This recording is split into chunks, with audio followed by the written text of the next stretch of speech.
now see the Primal Beast come out, and you've already picked up the Undying, so you don't know exactly where it's going to go either. Polaris in the past have played this Primal Beast on Force for the most part, but you've already got a DP coming out, and I guess Lelouch plays that a fairly decent amount, but I don't think you want to lock that in. It just goes, what a surprise, right? They need to ban out the Oracle, and they're going to be the ones to get rid of the AA now, right? This is the potential for having that first pick. You get the super high priority hero, and then you get to protect this big game-winning hero, which we've seen Topson be able to do on his Morphling a number of times now. 10 seconds remaining. Do you like the Polaris opener, in particular the Primal Beast? I'm not a massive fan of it, just because I feel like they haven't shown the capability to flex it to the supports as much as some other teams have. And I feel like you could still go for a direct counter to this. Like, this could very well just be an Honor Undying, right? Which, it's a strength hero. If it's being played in the offlane, especially as a core, into a Decay, doesn't feel that good. And then you could still pick up this, what I think is the counter to the Primal Beast in the Oracle, to be able to lane together with the Undying. It's a good amount of burst damage with the Soul Rip, with the Purifying Flames, and then you've got the Fate's Edict to stop the Trample from being an issue. Yeah, I think not only is the lane potentially an issue into the Undying, and that's where Primal Beast needs to excel, but I think also the matchup versus the Morphling as well. Like, this is a great replicate target. We've seen multiple times now. Topson's even played it once or twice into it. I've seen another game with the Morphling into the Primal Beast matchup. As the game goes on, and Topson does like to go for a very early Scepter as well, so playing with that Primal Beast more often, it's a bit of a concern for me already to start here for Polaris. Obviously, I have to imagine, though, they've done their homework. They knew exactly what T1 were going to be going with in the first phase. They felt like this was the response required. So now it just comes down to the second phase and what they can pick up here. Polaris, they've got the 15th pick, so they're probably going to have to reveal. Imagine it's going to be AU's hero at the 15th. I mean, you don't have the AA to fall back on now. Is there another support that maybe we could be considering to help out for Polaris? I think you could still just do something as simple as a Snapfire, man. It's going to be pretty good against the Undying, just to deal with the Tombstone. Some damage into the Pulverize as well, with the Mortimer's Kisses or just the Cookie Scatterblast combo. It's all about the burst that you want against the Morphling, right? And I feel like Snapfire provides that a fair amount. 5 seconds remaining. And you've also got two heroes that are wanting to run in first, too. So even though it's strength, if you're potentially running it into the Undying as a position 4, for example, you've got two heroes that can take a lot more of the focus off of you. And it could just give you a big advantage in regards to teamfight early on. Like Death Prophet, Primal Beast, and then a Snapfire. Sure, Undying's pretty good in team fights, and then maybe you even add the Morphling onto that as well, depending on who is able to play with. But we've seen lately it's really been T1 not going for a whole lot of team fight in their lineup, so that's something that Polaris could take into consideration. I mean, I know Whitemon plays he plays a great Lion, but I'm not exactly sure why. Oh, okay. So this is going to be something that they've been playing quite a bit in pubs, on AU specifically, playing this Skywrath. So even as a position 5, again, it's all about that burst damage, right? And with the Morphling, yeah, you got the Manta style, but even if you just go the Aghanim Shard, you need to commit that Manta style if you're going to be able to get away, because with the new Ag Shard, of course, you can morph into more strength if you get caught out, even if you're stunned. Not with Silence, though. So I feel like this Skywrath is a pretty decent pickup here. It's all about just quickly winning team fights through pickoffs on Polaris, and what I like about it is they've got the damage as well to be able to convert that into a tower push too. Not only is the Sky nice with the instant silence versus the Morph, but the lane versus the Undying. It is one of, I'd say, top 3 of the supports to be able to lane into the Undying. So I think Polaris have now kind of secured that Sky Primal Beast lane, if that's going to be the case, because I was a bit worried about how Undying could maybe be able to deal with the Primal Beast. But I do like the response from T1. You've got a Clockwork to be able to get on top of the Sky. You've got a Dazzle now to protect someone from the Mystic Flare Burst as well. Yeah, even just the Battery Assault, if you can get on top of the Primal Beast, he can't charge away. You know, he's going to get interrupted. The Pulverize becomes a lot more challenging. You've got a BKB Piercing Disable too, which is going to be quite a nice tool. So yeah, I'm liking this Clockwork pick. Now, you know how I feel about Clockwork. Could it happen? Could it be the position 1 Clockwork coming this game? Ooh.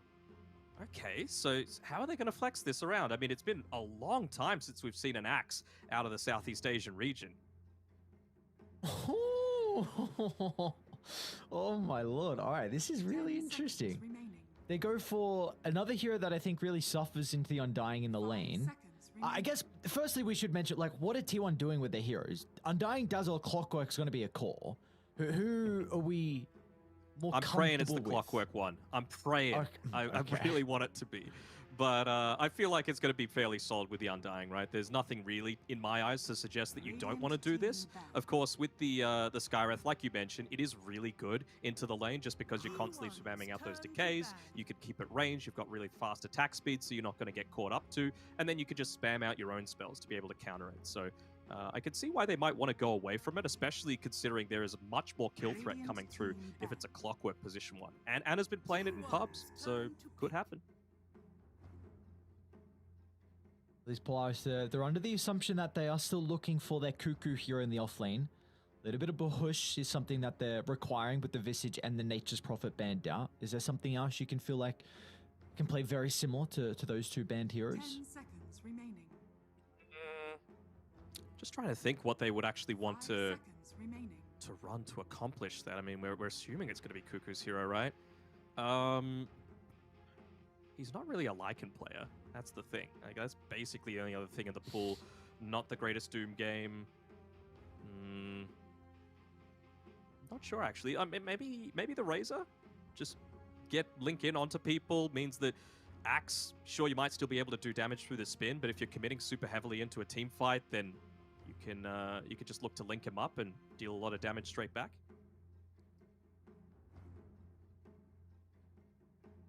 Yeah, I'm not quite sure if the... I just don't know if the nerfs were enough for the Razor. Because I actually haven't checked if they fixed the talent, the level 15 talent as well. I feel like I've told you about that. What was the bug? I don't remember. So basically, Razor's level 15 talent is let me get the exact wording on it. +5 static link damage steal. So basically, over the 8-second duration that it has, when you've got it maxed out, it gives you an extra 40 damage, or it should. But it actually gives you an extra 10 damage. So it's 80 plus 80 damage that you go if you go into that. At least it was when the patch dropped, and it's been for quite some time. So if both teams know about this, then it might be a little bit of a surprise pick coming through. We'll see what the call is going to be for T1. Yet a last pick, Necrophos. Okay, so now for Polar, instant pick. Oh, dude, no messing around. Look at that. The instant Arc Warden. I was going to be like, all right, Polaris, you need to start considering about like a Nullifier builder. You're going to have some big issues with dealing with the Necrophos as the game goes on. Sure, Mystic Flare is nice to be able to blow him up, but you need a way to get rid of the Ghost Shroud. And Polaris say, screw you. Let's just go straight into the Arc Warden. Give Thompson, a little treatment as well, because he too likes the Arc Warden, so we'll see how he can fare this game against it.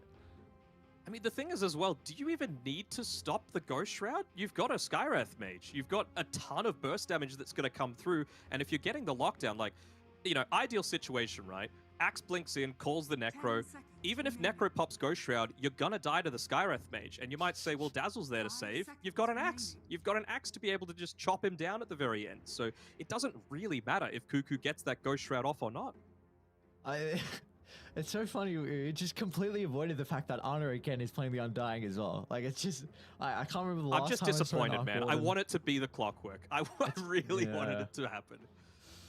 Well, this is, if coming into this game one, sure, there are a couple of heroes that are picked and we were expecting, the Dying, the Morphling, I feel like definitely the ones in particular, but the roles they're playing again aren't picking up. Then you get the Necrophos, which isn't played as often, the Skywrath Mage with the Axe, the Arc Warden for Polaris. Like, these are two lineups that you would really not see often. I guess it's something of a trait we're starting to see in Southeast Asia as well. I mean, we saw earlier on Army Geniuses, they poured out the support Gyrocopter and the Faceless Void. So teams down here are getting real creative with their drafts.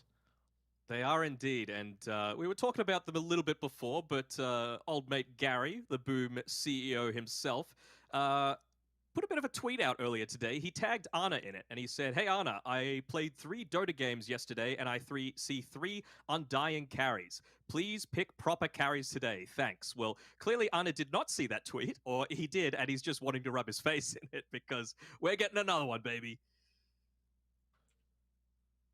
Oh boy, what a treat we have in store for us. Game 1, Polaris against T1 in the lower bracket finals. Daniel, who's got this? Who's going to be able to take this game 1? I'm going to say I'm feeling Polaris a little bit here. I really feel like they're going to be able to catch out that Necro. I feel like they've got the burst damage to be able to deal with the Morphling, and well, Axe has that little bit of a dazzle counter. Let's see how good Force is. He's been playing some pretty good Dota over the past week. I am very intrigued to see how the matchup's going to fare with an Undying core against the Sky. We mentioned in the draft, but this has traditionally been known as a good counter with the Sky into the Undying as to support the support matchup. I don't know if this is going to be any different at all, so I'm going to keep a little bit of attention over to that, because I do really feel like Ana will be, like, you should be able to slow down the Axe. Again, this is a melee strength hero that really suffers into the Undying, so we'll see if that's going to be the case, because that is a lot of their playmaking capability on Polaris. Like, you do have Lelouch playing the Death Prophet, who can get involved with the Exorcism, but it is more of a cooldown dependency. Like, when this is on cooldown, you're going to struggle with taking objectives, so it's really on the Axe blink for them to be able to get active and find those kills with the Mystic Flare. The battle begins. Need to get active. I've started. You can't stop me. Okay, they get so the Battle Hugger off onto Zephyr. Oh, they're not going to chase him down. Just using Xavius with that good attack speed, attack range, as well as movement speed to be able to start harassing down Zephyr a little bit here. I just want to touch on the wards that have placed down previously. The entire Radiant, I'm going to call it a biangle, has been blocked off here. It's not a triangle, man. There isn't a small camp anymore. I get it. And that sentry's just out of range as well of both sentry wards as well. So Xavius knew what was going on, but he's just off by that much. Well, we do see that T1, they've swapped the lanes. Ana's going to go bottom, played with Wymon. So they're avoiding the Skyreth Mage and the Axe lane as well. So we'll see how this is able to shape up with Ana matching up against the Arc Warden, a hero that we have not seen in a very long time. Yeah, I wonder how that's going to go against the Necro as well, though, right? Necro is another one of those heroes that does actually like to spam out a fair few abilities in the lane. Sure, at least it's going to heal him a little bit with a Death Pulse, but if you're just feeding a lot of that spell usage into a Skyreth Mage, he's still going to be super happy. So I feel like Xavius could probably get away with just being a little bit greedier in this lane. You can see he's already got the Null Talisman queued up. Yeah, I think this lane will be fine for Force. If you ever get in a tricky situation, you can just look to start pulling the wave and kind of cutting with the jungle camps as well. And that might be able to open up Xavius to help secure some of the runes for Lelouch on the Death Prophet and taking away out of the hands of Thompson as well. He has once again gone into the bottle for the mid-morphling, so I think we will need to see a little bit of priority put on Polaris' support to try and help out Lelouch. Just wondering how they're actually going to play this. Like, is this going to be another game where Thompson goes back into the jungle, starts to be that really greedy mid laner, and of course you've got Ana playing the unconventional carry again, just wanting to stay in lane, create space, create a lot of havoc, but it really feels like it needs to be around, hold on, top side. Zephyr's a little bit of a dive happen against Force, but don't think he'll be too successful. You need to be playing around, I would say, Clockwork hitting up onto that level 6. There aren't going to be too many kills that happen outside of that, I wouldn't think.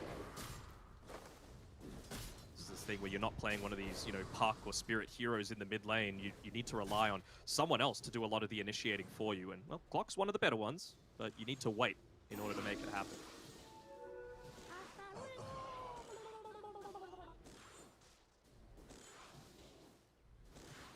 Those look like, with bottom lane, Ana's having a pretty goddamn good time at the moment. 9 and 8 compared to the 8 and 6 on Natsumi. He's got a full wave under the tower as well here for the Undying. See, those look like at least with how they've been able to set themselves up. The biangle's being invaded a little bit here. We are not doing this. It's not going to be a thing. Okay, well, we'll see. Zephyr might be in trouble if Force can get the Battle Hunger out. Got concussive shot up shortly as well. Xavius can definitely chase him down.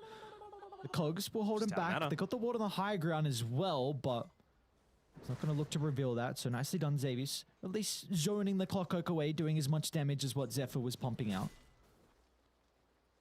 I feel like he did reveal. I thought I saw one right click where he probably shouldn't have had vision there on Xavius, but I mean, just look at the buy angle at the moment. There are 3 sentry wards placed there now by Xavius. They're really just wanting to secure that early farm. They know how important it is to get Force to have the most amazing game possible, right? He is the one that's going to be providing a lot of this utility against, in particular, the Necrophos.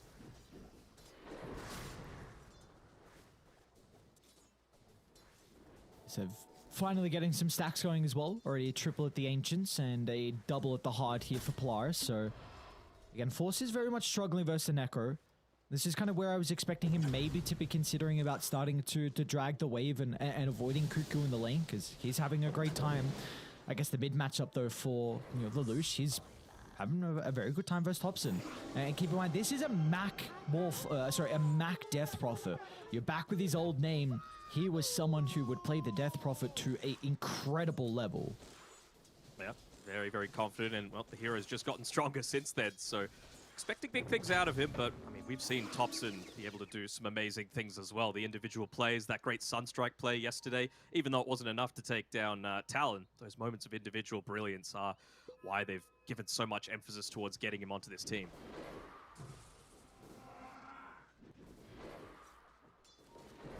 Another stack coming through here. Cuckoo, is he going to miss a whole wave under the tower or keep trying to bully out Force? He actually wants to try and prevent the Axe from dragging the next wave. So Cuckoo's not going to be getting a lot of gold and experience out of this. And we'll go back recognizing that. Doesn't want to miss out on too many creeps up here to farm. Did you see that? He planted the tree as well when he went for that escape up top here. So it would have been a very nice kill. Obviously, First Blood interrupting the TP on Force, but he gets straight back to the lane. And where are we expecting that First Blood to come from? Are we looking for maybe like a power rune or level 6s potentially coming out from some of the mid laners, or some rotations out of the supports? I still think it's going to be at least until the 10-minute mark.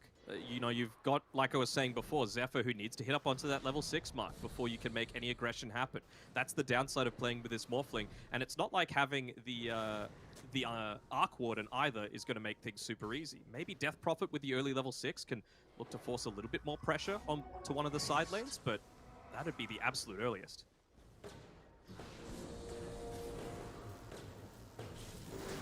Oh, Xavius. Top lane. A little bit of danger.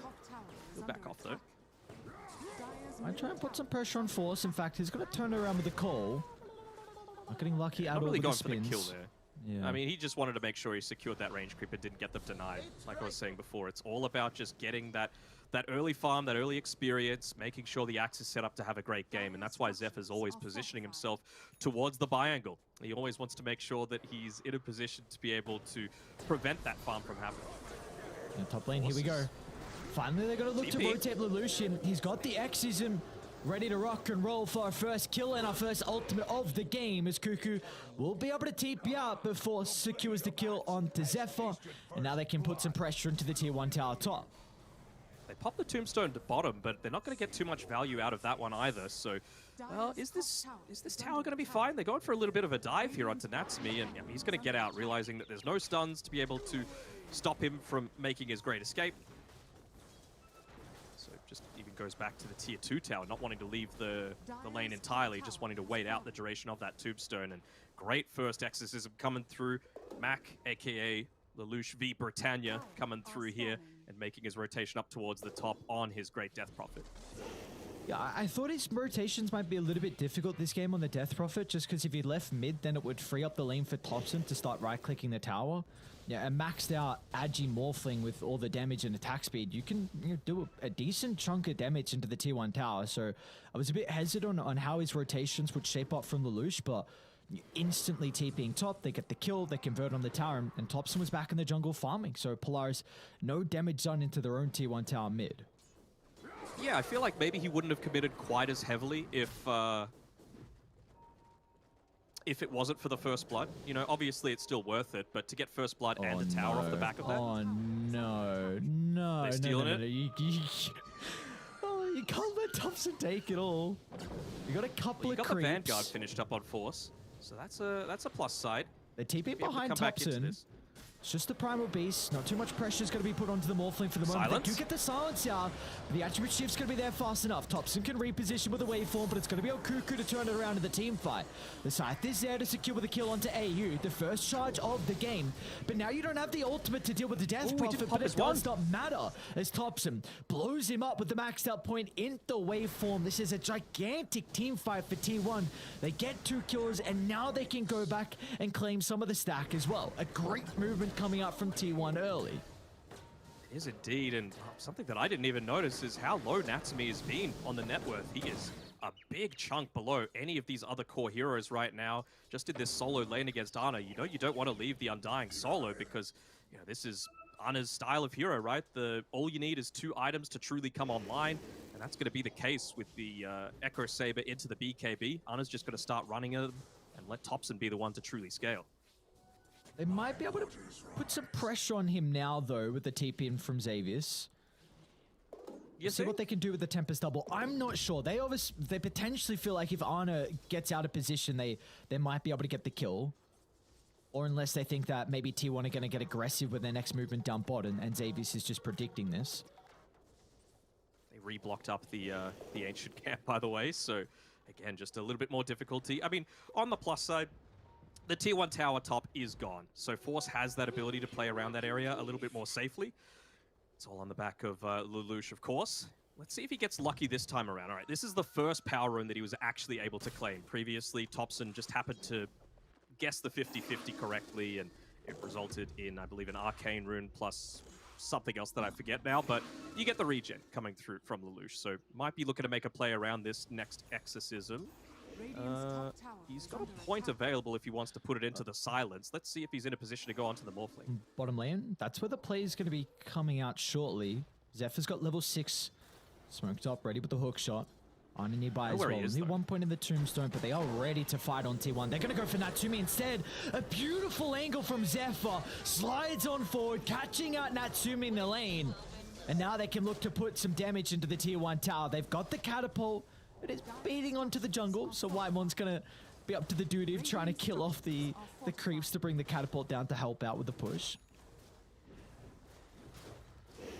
Eventually did get it, but yeah, here we go. Push into the bottom side, committing Zephyr onto the front lines. This is all that it was around, right? That level 6, that was the big timing that T1 were looking to go for.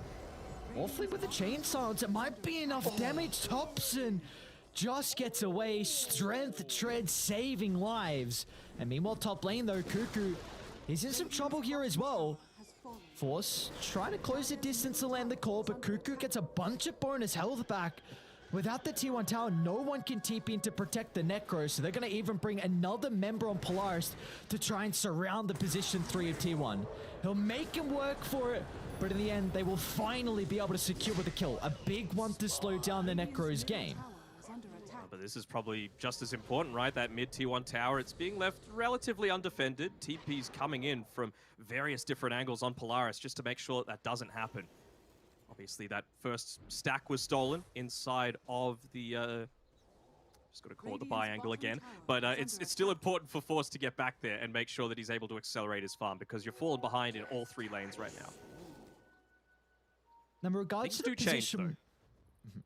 They changed for Polaris, sorry, just with Blink Dagger. It's only 400 gold away. Once you get that, they'll be looking to make many plays happen with Xavius here. Ancient Seal into the Mystic Flare onto either the Morphling or the Necrophos is going to be the key.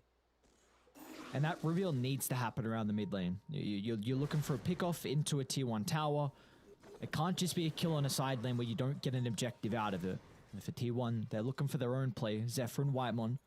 The duo supports moving towards the secret shot. Force is not an easy kill, especially with Natsumi positioned behind the axe. So they're just going to look to TPR. Mystic Flare dropped on Zephyr, but he'll successfully escape. A beautiful read from T1. As soon as they see multiple members, they recognize that they cannot continue to play aggressive. And they commit the Exo as well. Lelouch isn't even going to be able to bring this into the mid Tier 1 tower. So if you had that Exo alongside Force with this Blink Dagger, again, 150 gold away, they would have been able to surely take a kill, be able to convert that into a tower and invade this dire jungle that is so much more effective for the greedy mid farmers. All the while, Ana's just been sitting down bottom. Just no cares in the world. Echo Saber finished up. I'm assuming he's just going to want to get that BKB ASAP, right? So that he can disassemble the Echo Saber and have that slightly quicker timing to be able to get active and be that frontline presence, because no one outside of Zephyr really wants to be that right now. This is it now for Polaris. You have this blink completed on for Force. Mystic Flare about to come off cooldown as well. So they're going to look to smoke, but you don't have... If you get a kill, you can't convert into a tower now without the Exo. So you're looking for that prime target in Ana down bottom. Beautifully done from Whitemon's going to be able to de-ward. They see Cuckoo. That will protect him. You've got Whitemon behind, but I don't know if it's going to be enough to be able to protect. If they could get the Morphling, that would be even more ideal. They're just going to be trying to read Lelouch's positioning. Do they know? Do they have some kind of kill attempt that they're going to be looking to go for? Might even be baiting Natsumi in this lane a little bit, but he TP'd back. No. Pops him with the Invis, scouts the movement out, and now Zephyr's going to be able to get the jump in as well. Tops it off to the left side, can easily follow up, and that's not the blink reveal you're looking for at all on Polaris. Did he even blink though? Did they know? Because he was the one that got hookshot. You never know. I feel like the way that they were playing was very conscious of the fact that, look, Axe hasn't had item progression in quite some time. He's going for the blink. They know that that's where the Morphling and the Necro are vulnerable, so they probably know. But, you know, I'm just trying to find a little moment of optimism here for Polaris, because it's not looking good right now. Now, before we mention the Undying and how much fun that Ana's been getting down bottom, but his counterpart in the Arc Warden is very much struggling on Natsumi. Bottom of the net worth, out of the cause, working on the Maelstrom as his first item. But what else are we expecting out of the item build here for the Arc Warden? Because I have not seen him for quite some time, and I've heard kind of the rumors about this, your spellcasting crazy Scepter build as well. Well, into the Aghanims and stuff like that? Kinda, yeah. I don't particularly know if that's you're more of a like European style of the build, or if Natsumi's going to go down that route. But what do you feel like might be the case here for the Arc? It's been the plague of my pubs, I'll tell you that much. But, I mean, any kind of spellcasting style is going to be pretty good against the Necro, right? At least until he picks up the Lotus Orb. You just want to make sure that you're able to get those slows in onto him and enable the Primal Beast, enable the Skywrath, enable the Axe to be able to provide that little bit of extra damage coming through. So I wouldn't hate to see him go at least to begin with, because you have the Death Prophet that's going to be able to provide you with a little bit of push. Go for another kill attempt here. Oh, the Tumbler's Toy mid into the Mystic Flare. Whitemon, great positioning. Is able to find the Grave off.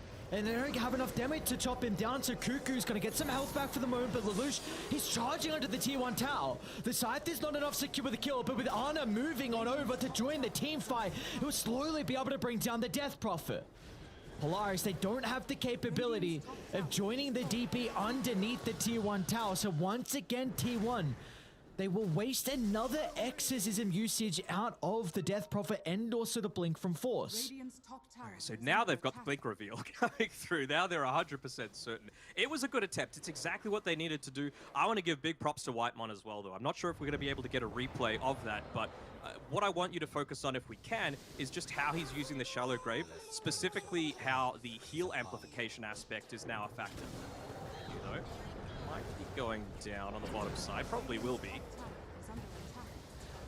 This is the big issues with a hero like the Axe. You go this blink second item, and if you do not get kills, your game can really start to fall behind. He's doing okay. I mean, I guess you take a look at the counterpart. He's almost 1,000 behind his offlaner, but T1, they have this lineup where... Sorry, hold on. I just want to talk about this replay. So they get the hook, they get everything off here, but look at how he uses the Shallow Grave. He uses the Shallow Grave and instantly gets the heal afterwards. He's using it like the additional heal bonus just to put him out of that Culling Blade range. That was really next level plays coming through from Whitemon to make sure that this Axe counter wasn't actually a counter. There's something you would always expect in a draft. You pick the Axe to be able to deal with this Dazzle Grave. Zephyrs, this is a interesting position for Clockwork to be in. Going for a solo pick off onto Xavier's, just looking to make as much space as possible.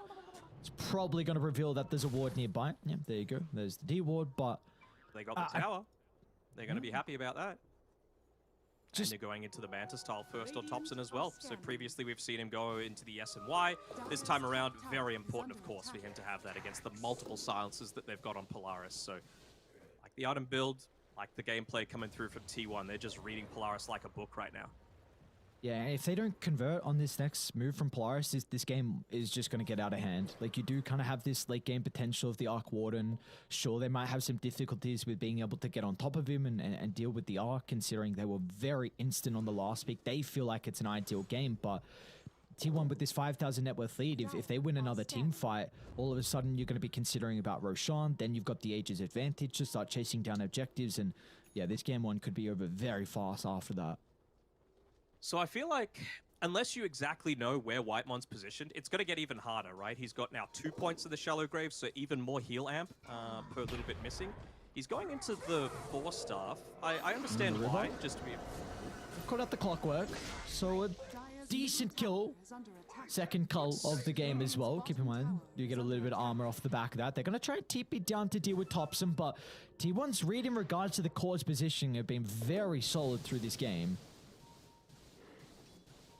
Yeah, I mean, the thing is, though, it's going to get to this point where the 4-staff is good against the Skywrath, of course, and all of the different lockdown that they've got. I really want to see him get a Holy Locket on Whitemon, just to provide that burst heal, and it's going to get even more impactful once you get that Shallow Grave maxed out. When he used it previously, it was just the 2% heal amp. Now it's up to 6, soon it'll be 8, and I mean, it's just so impactful for how much you're able to dodge out that Culling Blade damage. T1, they're on the hunt.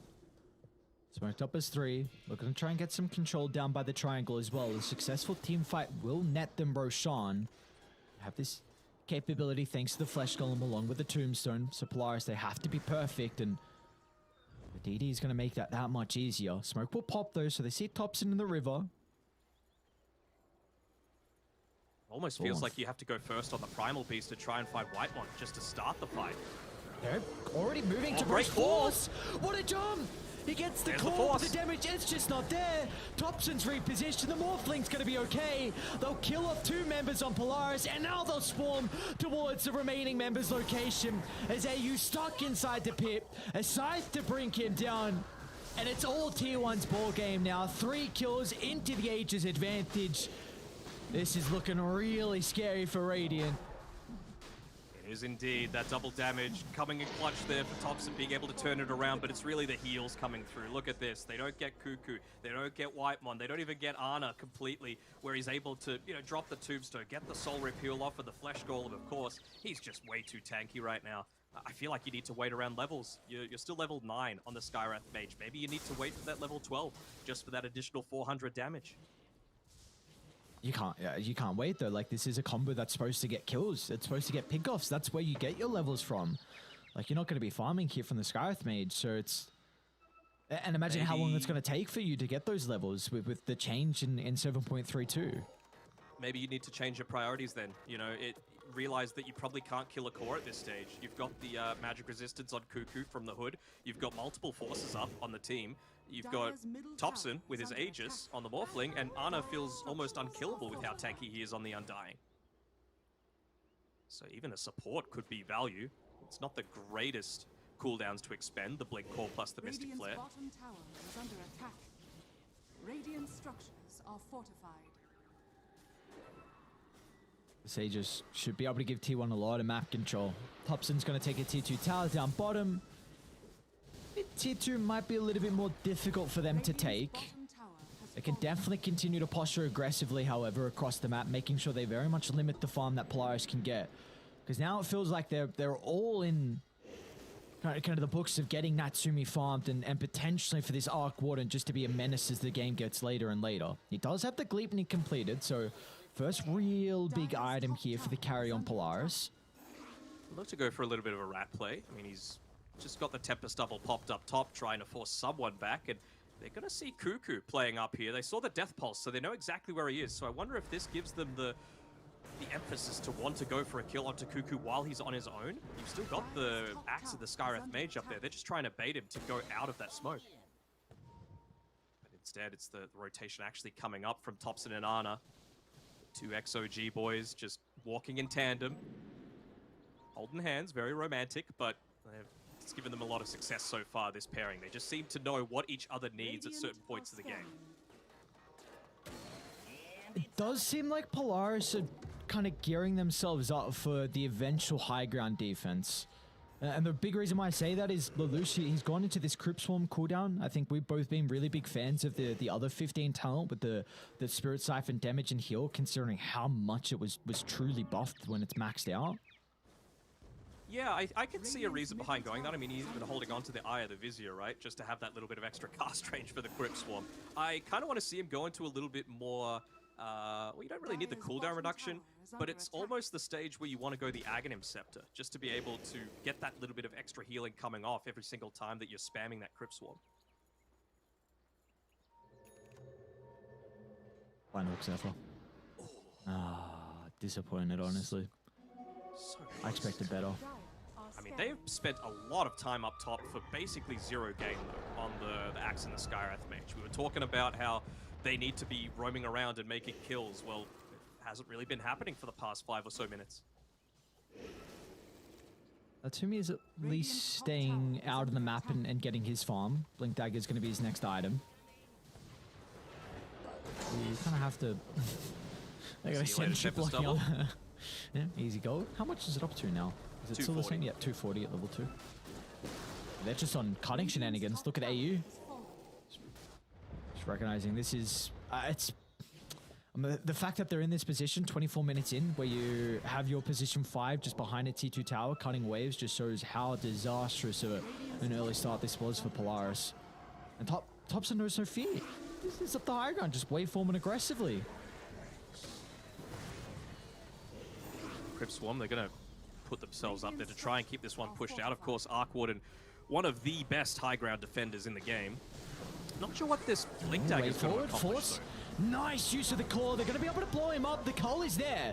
So they deal with the first life, and that might push T1 out of the base now. But they did commit a decent amount to kill it. Mystic Flare, not the longest cooldown, but it gives them a bit of a window if T1 wanted to stick around to deal some damage, but they've had enough.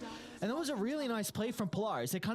They baited their lives on the Tombstone, recognizing that Ana was probably going to kill it up with a Soul Rip, and maybe Topson was going to jump, and Force was instantly there with the call. Be careful with Natsumi's positioning. He's picked up that Blink Dagger for himself. I wonder if this is even just a way to keep himself a little bit safer in the side lanes, because I'm not seeing a ton of value come out for him, right? When you're just out there in the middle of a team fight. Like, are you really wanting to blink your real Arc Warden in on top just to be able to get a few extra right clicks, maybe that Gleipnir off? Probably not. They've got great potential to be able to turn things around onto you. It might just really help, honestly, with a little bit of farming. I know that's kind of weird to say, but just his positioning, getting to camps, helping the Tempest double, get out to some lanes as well, and kind of cutting the waves. Yeah. Being elusive was my initial theory, but it's like, I'm not sure how useful that's going to be. It's not like he can even go into the Arcane Blink anymore for the cooldown reduction for the Tempest double. It doesn't do that anymore. It's all about the debuff for the mana cost reduction. So he's even got an Octarine queued up next, so just not going to spam out those abilities. I've got to imagine then it's into the Scepter afterwards. You would think so, yeah. T1 probably just going to wait around. Next Roshan potentially up in 2 minutes. Polaris positioning very aggressively though. Going to bait Lelouch's life on the front line. He's decently farmed here from the Death Prophet. BKB Yule's plate mail as well, so it's not going to be easy to kill off. They can blow him up though if it's perfect from T1. Like a waveform adaptive strike instantly into the Spirit, into the Reaper Scythe might be enough to get the kill. Actually picked up quite a nice item here on Topson, just the Mindbreaker from the neutral camp. So that's going to be nice if you get in on top of the Axe, on top of the Death Prophet. Yeah, they both got BKBs, but if you could just force them to expend them super early on, it's going to be a big win coming through. And Topson, speaking of him, he's nearly level 18 as well, so that's going to allow him to use that morph a lot more frequently to go into, well, you would say either the Death Prophet or the Primal Beast would be two ideal targets for him to just replicate into. Mid lane, AU. We'll be caught out. It's kind of the job of the Primal Beast in a game like this. Kuku was considering about using the Scythe, but didn't want to put that on cooldown for 110 seconds. Quickly, just want to mention as well, Primal Beast, what do we feel like about the Aghanim shot? I'm yet to see it. Is this maybe something that's a little bit more common on like position 5 Primal Beast? It is. It's much more of a support item, right? You can't afford to go the uproar. It just takes way too long to come online. The downside is, I suppose, that you've got... I guess this game you've got two other heroes that do want to go in first. That's not really the role of the position 5, but it still does feel a little bit awkward, doesn't it? Just to pick a hero like Primal Beast that feels so great when you're able to be that first initiator into the team fight, and he's not fulfilling that role. So I think they're just trying to paper over the cracks right now. I suppose it could be kind of cool with like Force jumping into Mystic Flare, and then all of a sudden now you got an extra stun on top of that, because they didn't... That's all the stuns they have. I mean, I'm not including the silence from the Luce, so maybe you get the guaranteed call into the AoE stun. Maybe that could be a cool combo that we see from Polaris. Yeah, but you got 2 Force Staffs already on the supports. Sorry, not on the supports, on Cuckoo as well as Whitemon. I would assume that after the Satanic, Topson might be looking to go into the Hurricane Pike just to give them another way to be able to get away from a lot of this aggression. So it's not like you're guaranteed to be able to get off all of these combos. This does potentially give Polaris a bit of a window now, maybe to take a fight. Ana was forced to pop BKB thanks to the Tempest double up top, so they want to try and consider about smoking and playing aggressive, but it does look like Polaris are very content with the farm they're getting at the moment. The net worth lead is not growing for T1. In fact, it's slowly getting cut, but it will take quite some time at this rate to go back to an even game. Just seeing what they're actually, like, what are they waiting for on Polaris? You're getting close to the Shivas, I suppose, on the Death Prophet, but it's still 1,000 or so gold away. The big ticking time bomb that I'm really waiting for is the Satanic on Topson. He's nearly level 20. They're going for a smoke now to try and catch them off before they feel that his next time is going to hit up on Polaris. But if T1 take another good fight, as they might with this hook... great cogs as well. There's going to be no assistance with him blocking off the high ground. An easy kill for T1 to find, and Roche is up now. So you're going to be forced to try and defend this on Polaris. Natsumi will try and put some pressure into Xavius. The Clockwork will be okay for the moment. It looks like Polaris are just going to make the call to give up the second Roche. There will be no contestation. This Force goes for the hero play, but, well, he actually frees up a spot. Not going to accomplish it. So again, like, Topson is almost unkillable, and he absolutely is going to be as soon as he just gets another half level. They're trying to scout out Force here, but he blicks off to the tree line. I mean, the other thing that I was worried about for Polaris, where I feel like they really needed to go for that kill attempt just then and have a successful team fight, potentially go into Roche, is that it's just going to get harder and harder. You've got a plate mail already finished up on both Undying as well as Necro, and they're going into Lotus Orbs. Like, how are you going to be able to use all of these silences, all of these, like, targeted spells super effectively if they're just getting reflected?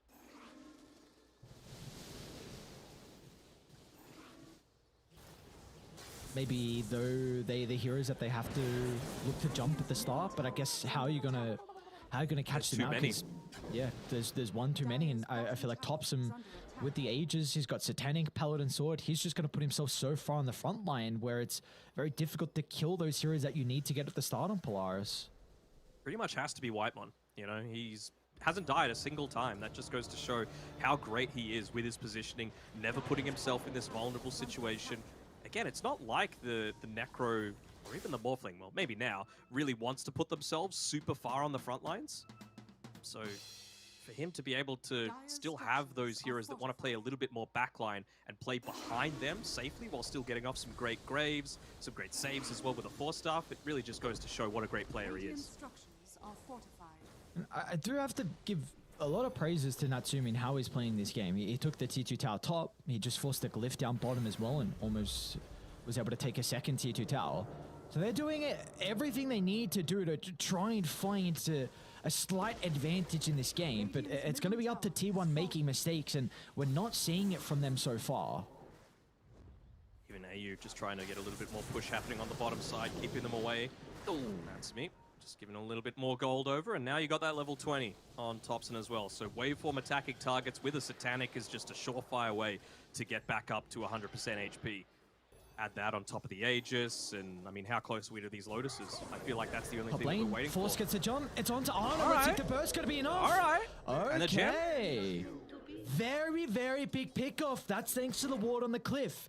Around the triangle, they were able to scout out Arna's position. I was just singing the praises of T1, saying that Your Polaris were doing a really good job to pull them across the map, but we were seeing no mistakes out of T1 until now. Ana goes down for the first time this game. Give any kind of streak over. He hasn't got a single kill up until this point, so could have been better for Polaris, but I think they're going to be very happy to claim that gem back, try and get a little bit of map control. But again, he's up in 30 seconds. He didn't pop any cooldowns because they burst him 100-0 as they need to. Like, I feel like if he doesn't die within that Mystic Flare combination, he survives. He's able to turn it around with his team as well as just his own items helping him. So 15 seconds away, you've got the Lotus Orb now on Cuckoo. He's almost level 18. But I feel like they've just got all of their timings that they need to be able to close this one out on T1. Minute and a half left on the Aegis. Lane's pushing in. He's got the Talisman of Evasion available to purchase as well if he wanted to. There we go. Full butterfly completed for Thompson. How are you going to take down this absolute beast? Dire's bottom tower is under attack. See what the defense is going to come down to here for Polaris, because they are continuing to try and rat. Natsumi will take a T2 tower down bottom. This again, they're getting a little bit of gold, and this is something we were mentioning earlier though, Denog, like the high ground defense with Lelouch going for this Crypt Swarm cooldown, holding the Eye of the Vizier, and the potential for even the Arc Ward inside the base just to clear off the creeps. It's just so easy for Radiant to make it only the Morphling that's up here and without creeps to kind of protect him. Does make it challenging, doesn't it? Minute left on that Aegis. Thompson just wanting to put himself up on the front lines. They don't have any of that. Waveform in. They get the call before the attribute shift, and once again, the first life is blown up. But how can they set themselves up for round 2? They need to deal with the Tombstone. Lelouch is going to be able to address that. They're committed for their exorcism for this team fight, though. And it looks like all they'll get is the Aegis advantage. And meanwhile, T1 will finally crack the high ground, killing off the Tier 3 tower.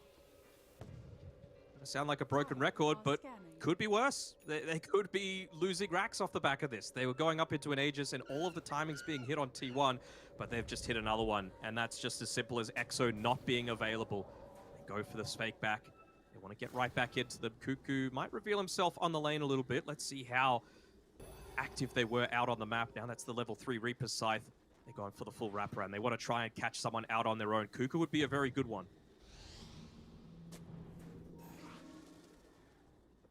Ana is going to move to the triangle. Xavius might be in a position to pop the smoke and get out thanks to the ward on the high ground. Just on the outskirts. There we go. They'll see Zephyr. They get the jump. Mystic flows back up. An easy pickoff for them to find. The stacks, they're starting to go through. In fact, it didn't get the cull kill. Gotta be cautious though, because T1, they want to take the team fight. Moving on over. Cuckoo stuck on the high ground, but another 4-star for getting back down. And now Thompson. An aggressive waveform in. He recognizes as soon as the Mystic Flare is on cooldown, gonna have a much easier team fight.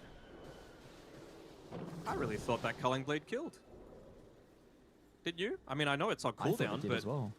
Was that a result of the Lotus Orb being used from Ana onto it? Does that have any kind of impact with it, where because it's like using it back on you, it puts it on cooldown? I'm not quite sure on the mechanic. I mean, Xavier's got the kill, so obviously it wasn't the Culling Blade, but, you know, it did look like it to me. Man, this Tempest double is pretty much full uptime now, with the Quickening Charm and Octarine. So, have fun. Very, very fun gameplay here. I can imagine this would be so goddamn frustrating for T1 to play into. Oh, of course. This is just Arc Water Gaming, right? He's looking to get that tier 4 item as well. If he's able to get into a Spell Prism, that'd be even better.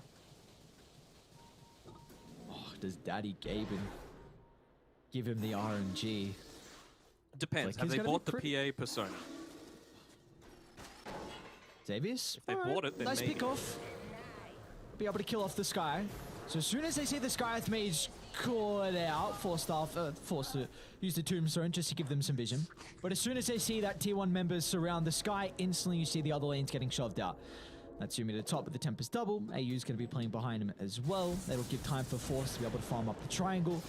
This is a window, a slight window. I don't know if it's enough for them to be able to pressure the high ground with the Sky dead. Dire's top tower is under attack. I mean, it's just such low death timer that you don't want to risk it, really. Top lane's pushing in a little bit. You've got the Boots of Travel, of course, available on the Arc Warden, so really he's just waiting for that Tempest double to have the potential to go up top. Although the high ground being sieged, you do need the magnetic field to be able to defend against this. Could this be another one of those games where if it gets super late, we know what an Arc Warden is capable of? Just much greater scaling. I mean, you could be 6 slotted. What about 12 slotted? I'm also now taking into consideration of what the build's going to be for Natsumi, because he's going Overwhelming Blink as his next item. We brought up the potential of the Aghanim Scepter. I wonder when he's going to consider about a Hex as well, because aside the Vice Versa, the Morphling is going to be incredibly important. I mean, they had it queued up on the Skywrath before. He's going into the Aghanim Scepter now, but Lelouch, he's also got the Sheepstick, looking to be the next item available for themselves. So, I mean, it is, of course, very important to have that Hex. Can you look to go into something like a Linked Sphere at all for Morphling? I mean, he's kind of fully kitted out here. He's just gone for more damage right now. Yeah, I think there's an argument to be made where Thompson, like, you kind of need to go for damage just because you need to kind of blow Polaris up instantly to start, otherwise they're going to kite the Morphling when he waveforms in. I think also the more damage you have throughout the call, considering he's got Satanic and Paladin Sword, he might be able to lifesteal through the Axe Taunt, depending on if Whitemorn's able to protect him as well. So I think there's definitely an argument for both. They're right there, playing around. I mean, T1 have control over this map right now. Like you were saying before, Natsumi's been doing a really good job of just keeping these lanes shoved out. He's taken 2 tier 2 towers, just the mid one remaining, and well, that's next on the agenda as he's looking to try and shove this one with the assistance of the creeps, and he'll probably get it, to be honest, but they're still going to lose that Aegis. So this kind of feels like T1 might be getting a bit desperate.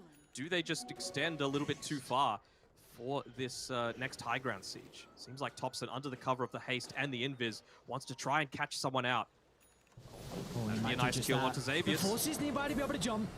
Thompson, great reaction. Sidesteps as soon as the waveform, making sure Force doesn't get an angle. And now with this defense coming up shortly from Polaris, what do we need to see out of them? How can they successfully hold their high ground? What do they got is the better question. I mean, you've got the Overwhelming Blink now on the Arc Warden, so he's just going to look to try and spam as many waves out as possible, level 20 on the DP. I think they just need to do exactly what they've been doing so far, right? But the thing is, I think T1 are going to be looking to try and find an avenue onto Xavius, just using the Rocket Flare to try and scout him out. He doesn't have the Aeon Disc anymore. Force them to use their Force Staffs a little bit more defensively rather than to go for kills, and then a lot of that damage potential goes away. There's a potential for Arna to have double Tombstone in these fights as well, so something that could be very scary for Polaris to deal with. They don't have really the capability just to put all their attention on killing off a Tombstone. Thompson's in. Aggressive waveform form. He doesn't get the blink jump. Another hook shot from Zephyr. Perfect target. They catch out Lelouch, but the damage isn't there for the moment. Lelouch has an opportunity to turn it back around thanks to the BKB. No one's died. Oh my lord. No one's died, and more importantly, they didn't actually pop the Exorcism, so they could look to go back in. They've still got a lot of this damage. Just the 20 seconds left. Rob, the Mystic Flare being available again, maybe just feeling a little bit more conscious about fighting around this Tombstone that I'm just trying to keep healthy, but it's that magnetic field.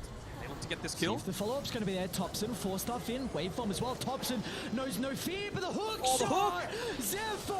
Cogs on 3, Scythe onto the Axe, but he's going to buy back. They're going to look to rejoin the fight, T1.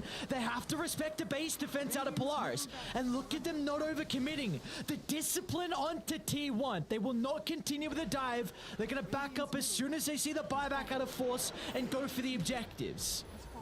Rock Throw trying to do his best to push it out, but what are they waiting for? Maybe it feels like 30 seconds. A double call with the Mystic Flare. They're going to try and blow up Arno. They're able to do so, but Force, that's a dieback on your Axe. That's all the initiation out of Polaris, and now they're in trouble as Thompson. He's still got the Aegis. A waveform into the middle, but the Pulverize into the turnaround. Thompson, he looks unkillable at the moment.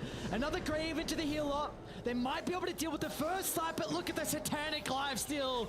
Thompson back in fighting shape. They'll charge in. The stun control might be enough this time, but as soon as I say that, Thompson's back up to full health. They only tickled the beast, and onto the tier 4 towers they go.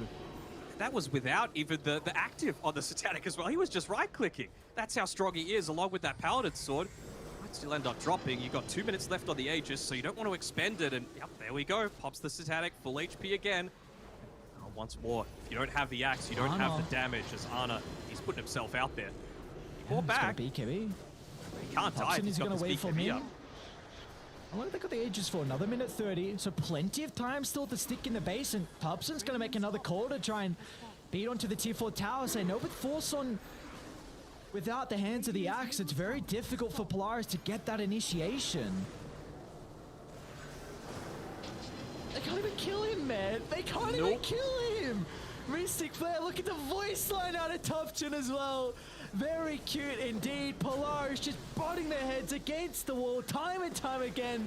But the Morphling takes the tier 4 down. The throne's exposed. No one is going to die in tier 1 on this last assault. Last chance with the axe. Force is alive. That's an incredible jump. The damage. For the call, there's no damage there.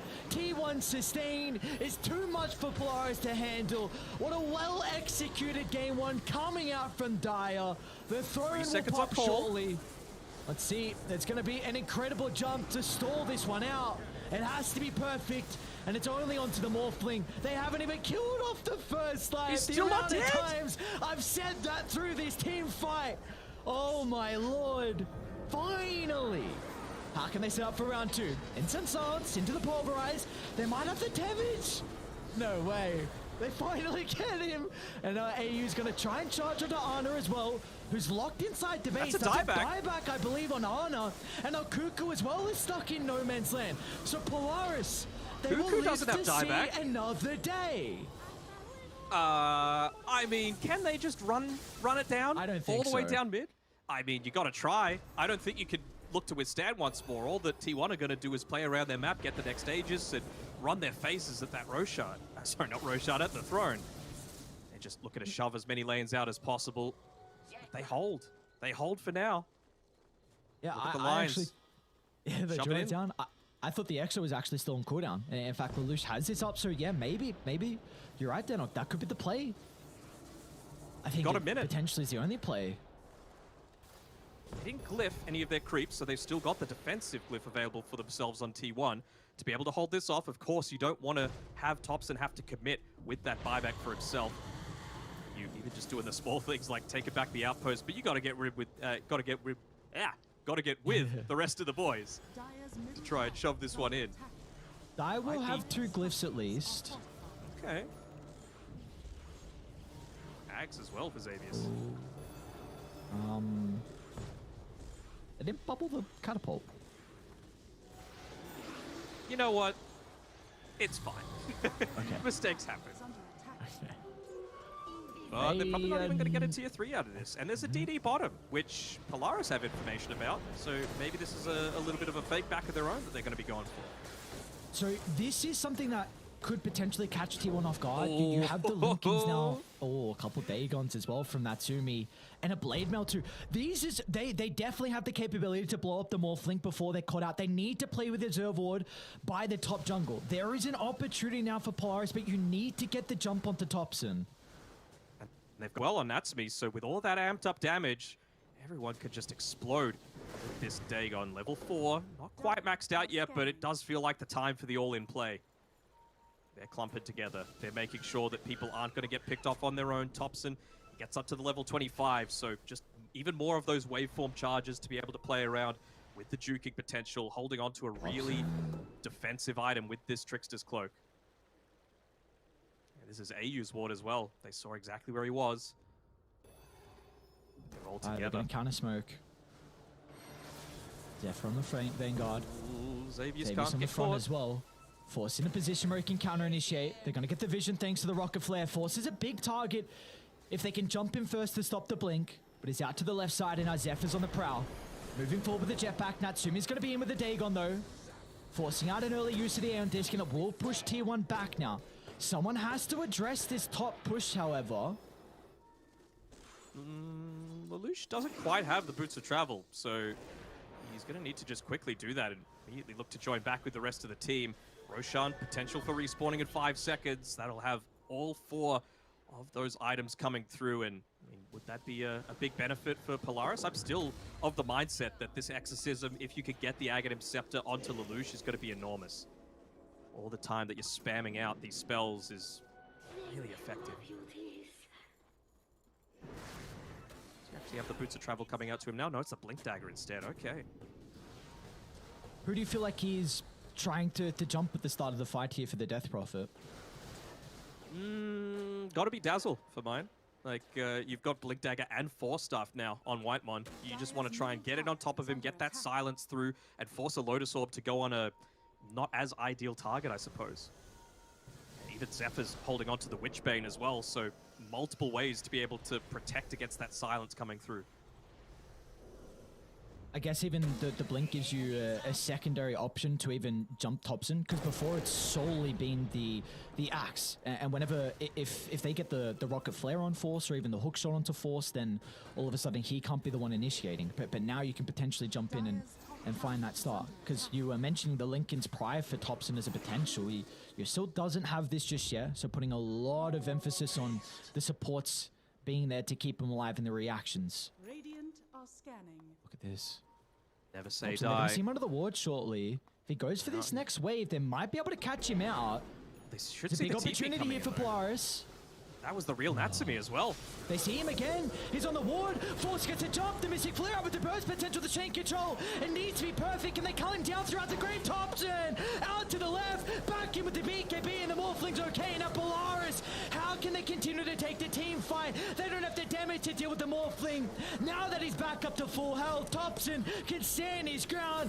Beat onto Polaris. They've even got Ana nearby too. 4,400 health on the Undying. Just chunking down one member after the next as T1, they survived the last attempt and now they can walk it down to close out game one. Yeah, he was doing his best to try and cut these lanes, but won't be successful. They're going to go for the safer play as well, getting that fourth Roshan. I almost feel like they could have been able to do this if not for Whitemon and his great positioning again. You know, the shallow grave into the heal with the extra range from the Psychic Headband. Force staffs him away, allows him to get off that BKB and the Satanic and survive. But for me, he's been doing a really good job so far this game, Natsumi, but he only had the Tempest double in the middle of that team fight. I know it's risky. I know if he dies on the real Arc Warden, the game is over, but honestly, it feels like if you did kill Thompson there, the game was over anyway. So just one small mistake, maybe preventing them from having that additional damage to be able to fully 100-0 that Morphling. And who knows, potentially as well, Thompson with the Trickster Cloak was enough to that extra magic resistance. He went for the magic resistance at level 10, so maybe that was enough just to help him survive through the combo. Another thing to mention is we see the Scepter on the Clockwork. First time I get to see this. It's pretty obnoxious how many rockets you're able to fire out. You're like machine gun punching people inside your cogs as well. The AoE battery assault, pretty cool too.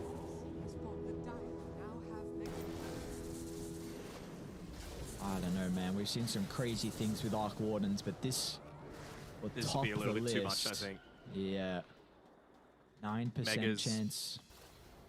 9% chance? Really? Wow. I mean, I guess there always is a chance. Maybe once they reveal that this Tempest doubles up top, they'll be like, okay, well, you only have one Arc Warden to be able to make this defense now, so let's look to make a play. Try and close this one out. What is this Rocket Flare, dude? What the hell? I think they're just trying to wait for this Aeon Disc on Zephyr to allow him to go in without as much of a concern. Now, even if they get this smoke off, they try and pick off a target, he'll have that defensive capability. Brother. They're picking out Thompson, but I don't know. Man's got ages. Let's see. They jump in with the Hex, the Dagon Burst as well. They might be able to deal with the first life. They'll drop the Cull, but the counter initiation's going to come out. Instantly, Zephyr's into the middle to try and disrupt them. Pushing back Polaris so Thompson can respawn and set himself up for round 2. As Polaris have successfully killed off the Aegis advantage, but can they kill him another time inside the base? Do they need to even go on T1? Like, can they not just wait for a mistake to come out from Polaris? You've got Mega's that could be the mistake. Xavius, he moves a little bit too far forward. Ana's going to be in with the right clicks. Tombstone dropped.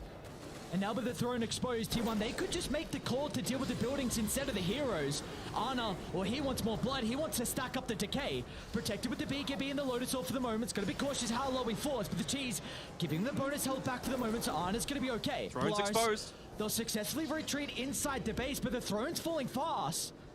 A bubble will buy them some time, some valuable seconds. Tempest double available again. Dagon 5 with the Octarine. They just want to be spamming out these abilities off cooldown if they can get it. They found Thompson. Whitemon.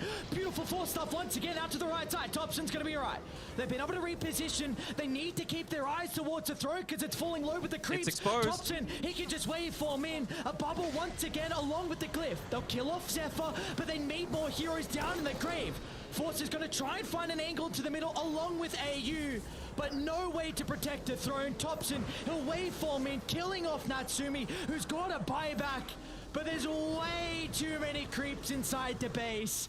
Not enough heroes from Polaris to defend, and in the end, it'll take them 53 minutes, but T1 will be able to take game 1 in our lower bracket finals. Talk about defense of the Ancients, man. Look at all those creeps at the very end of the game. They were just absolutely swarming over that base, and well, it was just way too much for Polaris to handle. They missed some of those super early timings, right? You picked up this Axe in combination together with the Skywrath Mage to be able to combat the Dazzle. Obviously, Thompson, he had a really good game. He was able to come through just the one death, 8, 1, and 8. Kind of surprising it's that low in a 54-minute game, but for me, it's Whitemon. He is the one that was the savior. Always in the right spot, always able to turn around some of those key fights, particularly around the Roshans, which would have enabled Polaris to be just that little bit more aggressive on the map. Maybe get a bit more of that map control to allow you to go onto this Morphling, because until he was giga farmed, Thompson was very killable by the combos that they had. Yeah, you highlighted a couple times in the early team fights how vital Whitemon was, you know, specifically I think that tier 1 fight mid where we saw him use the grave and then instantly the ultimate as well, just for that little bit of heal burst to make sure he didn't get killed off from the culling blade. And it could have been just a completely different game if Thompson dies a couple times early on. And I mean, now Polaris, they really need to be considering, do we ban out the Morphling? Because we've just seen, I don't think there's been a game where Thompson has not just completely taken over. They haven't won all their Morphling games. I think they've actually only lost one when Thompson's playing it, but we've seen that he has just looked formidable on the Morphling. So they need to make a call. Do they go with a different strategy to try and deal with Thompson's Morphling, or do they just look to ban it out and play a game where they don't have to worry about it? I would ban it. You know, we've seen that Ana's capable of playing it as well, so it gets rid of a little bit of the flex too. I don't think there's been a game where it's been available to them and they haven't picked it up. It's clear that T1 this is their plan A. So you got to deal with it. Teams have tried.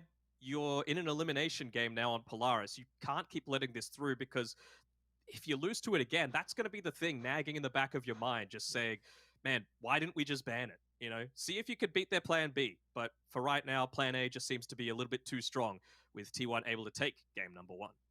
Like you said, plan A, just not enough here for Polaris, but it's a best of 3. We'll see if they can come back with a different strategy to try and tie up the series, and we'll see what they have in store for us after the break.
versus something like the Undying, which you tried to counter somewhat with the Skywrath, but then they just switched up the lanes, and then it wasn't quite as good. So I would probably say Undying, Morphling are the two that I would be looking to get rid of.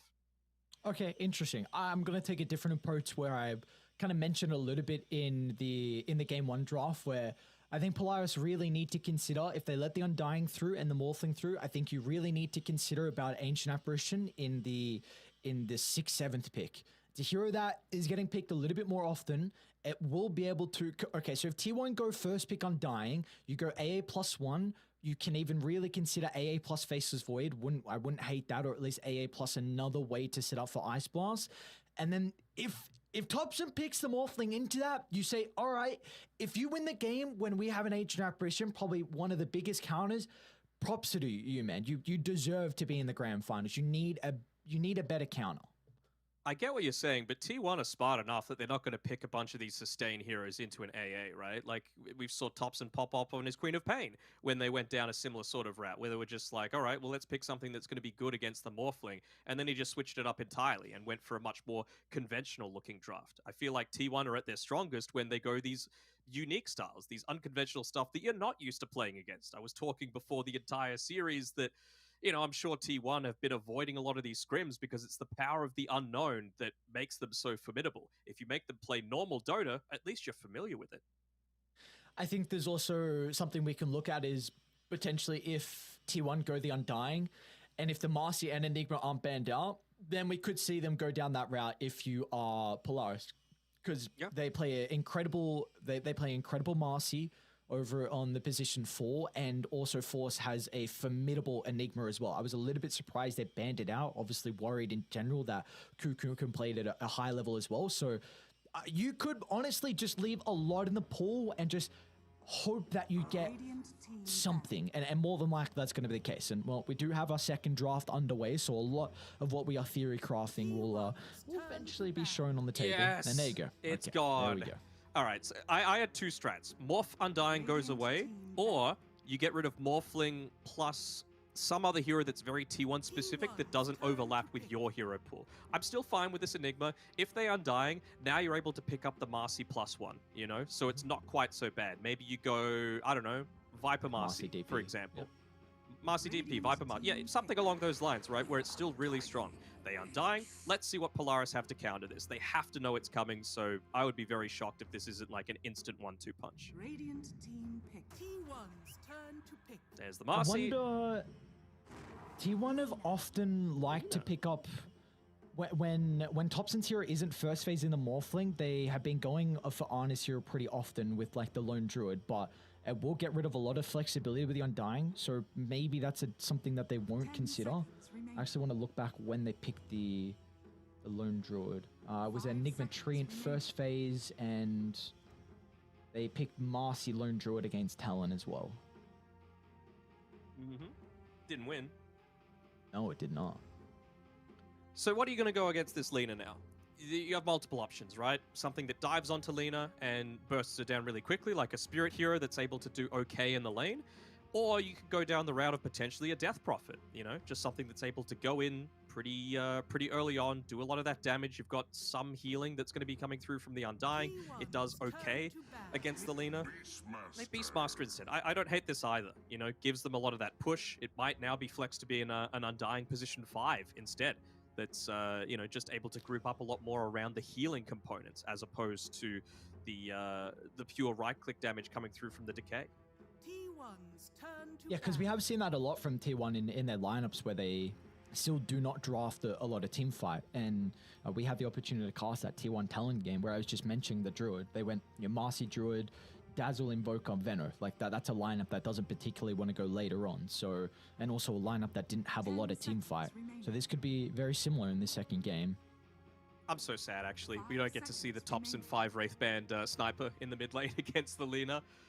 Back when he was the one innovating that one, he was just dumpstering. That was back when he was living in Malaysia with his missus after a long period of success, making pubs hell for all of the C pros out there. And it trickles down, like we were saying before. Mr.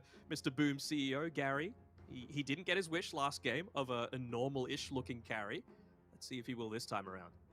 Right, even Natsumi pulled out a non-normal looking carry in the Arc Warden.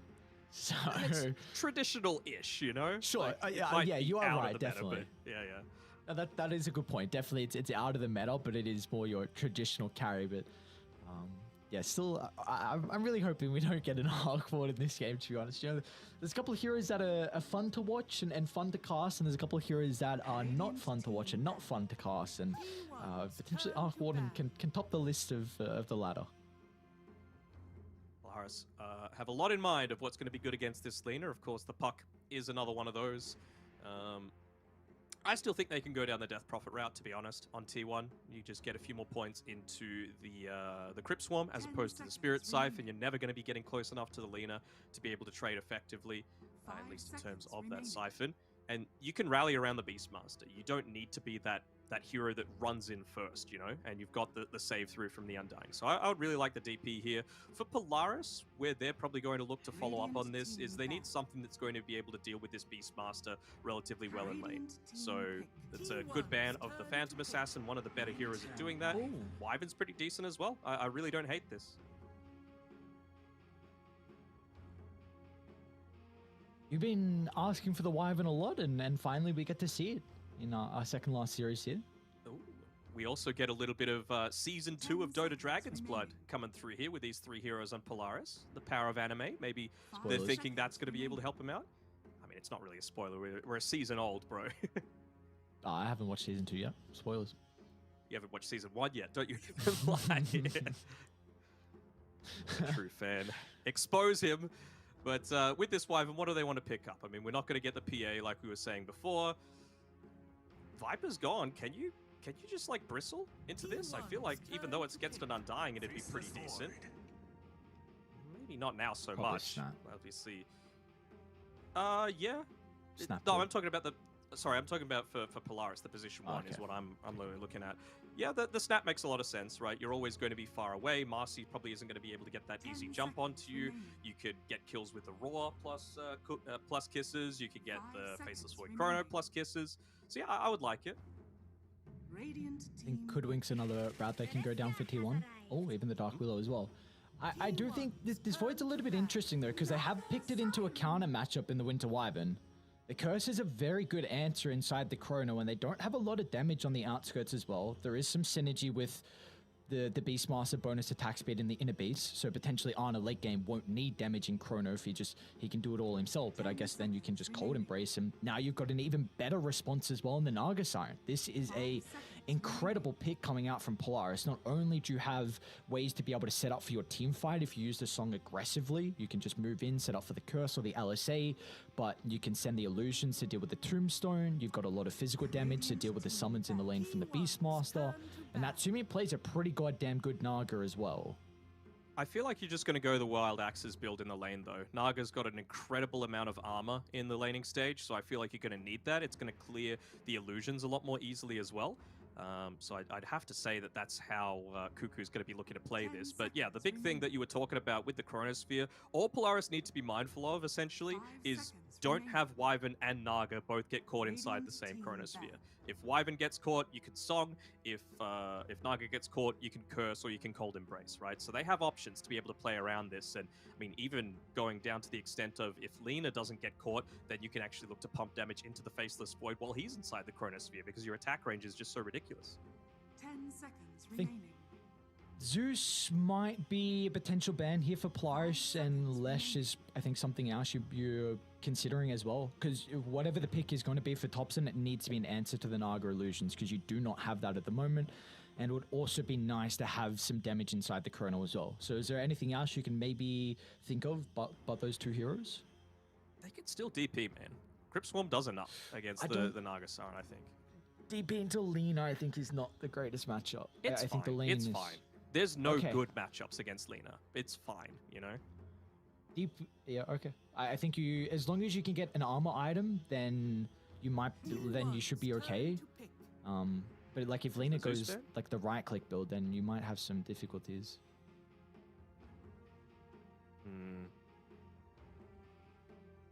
Shadow Fiend? Radiant Ooh. team pick.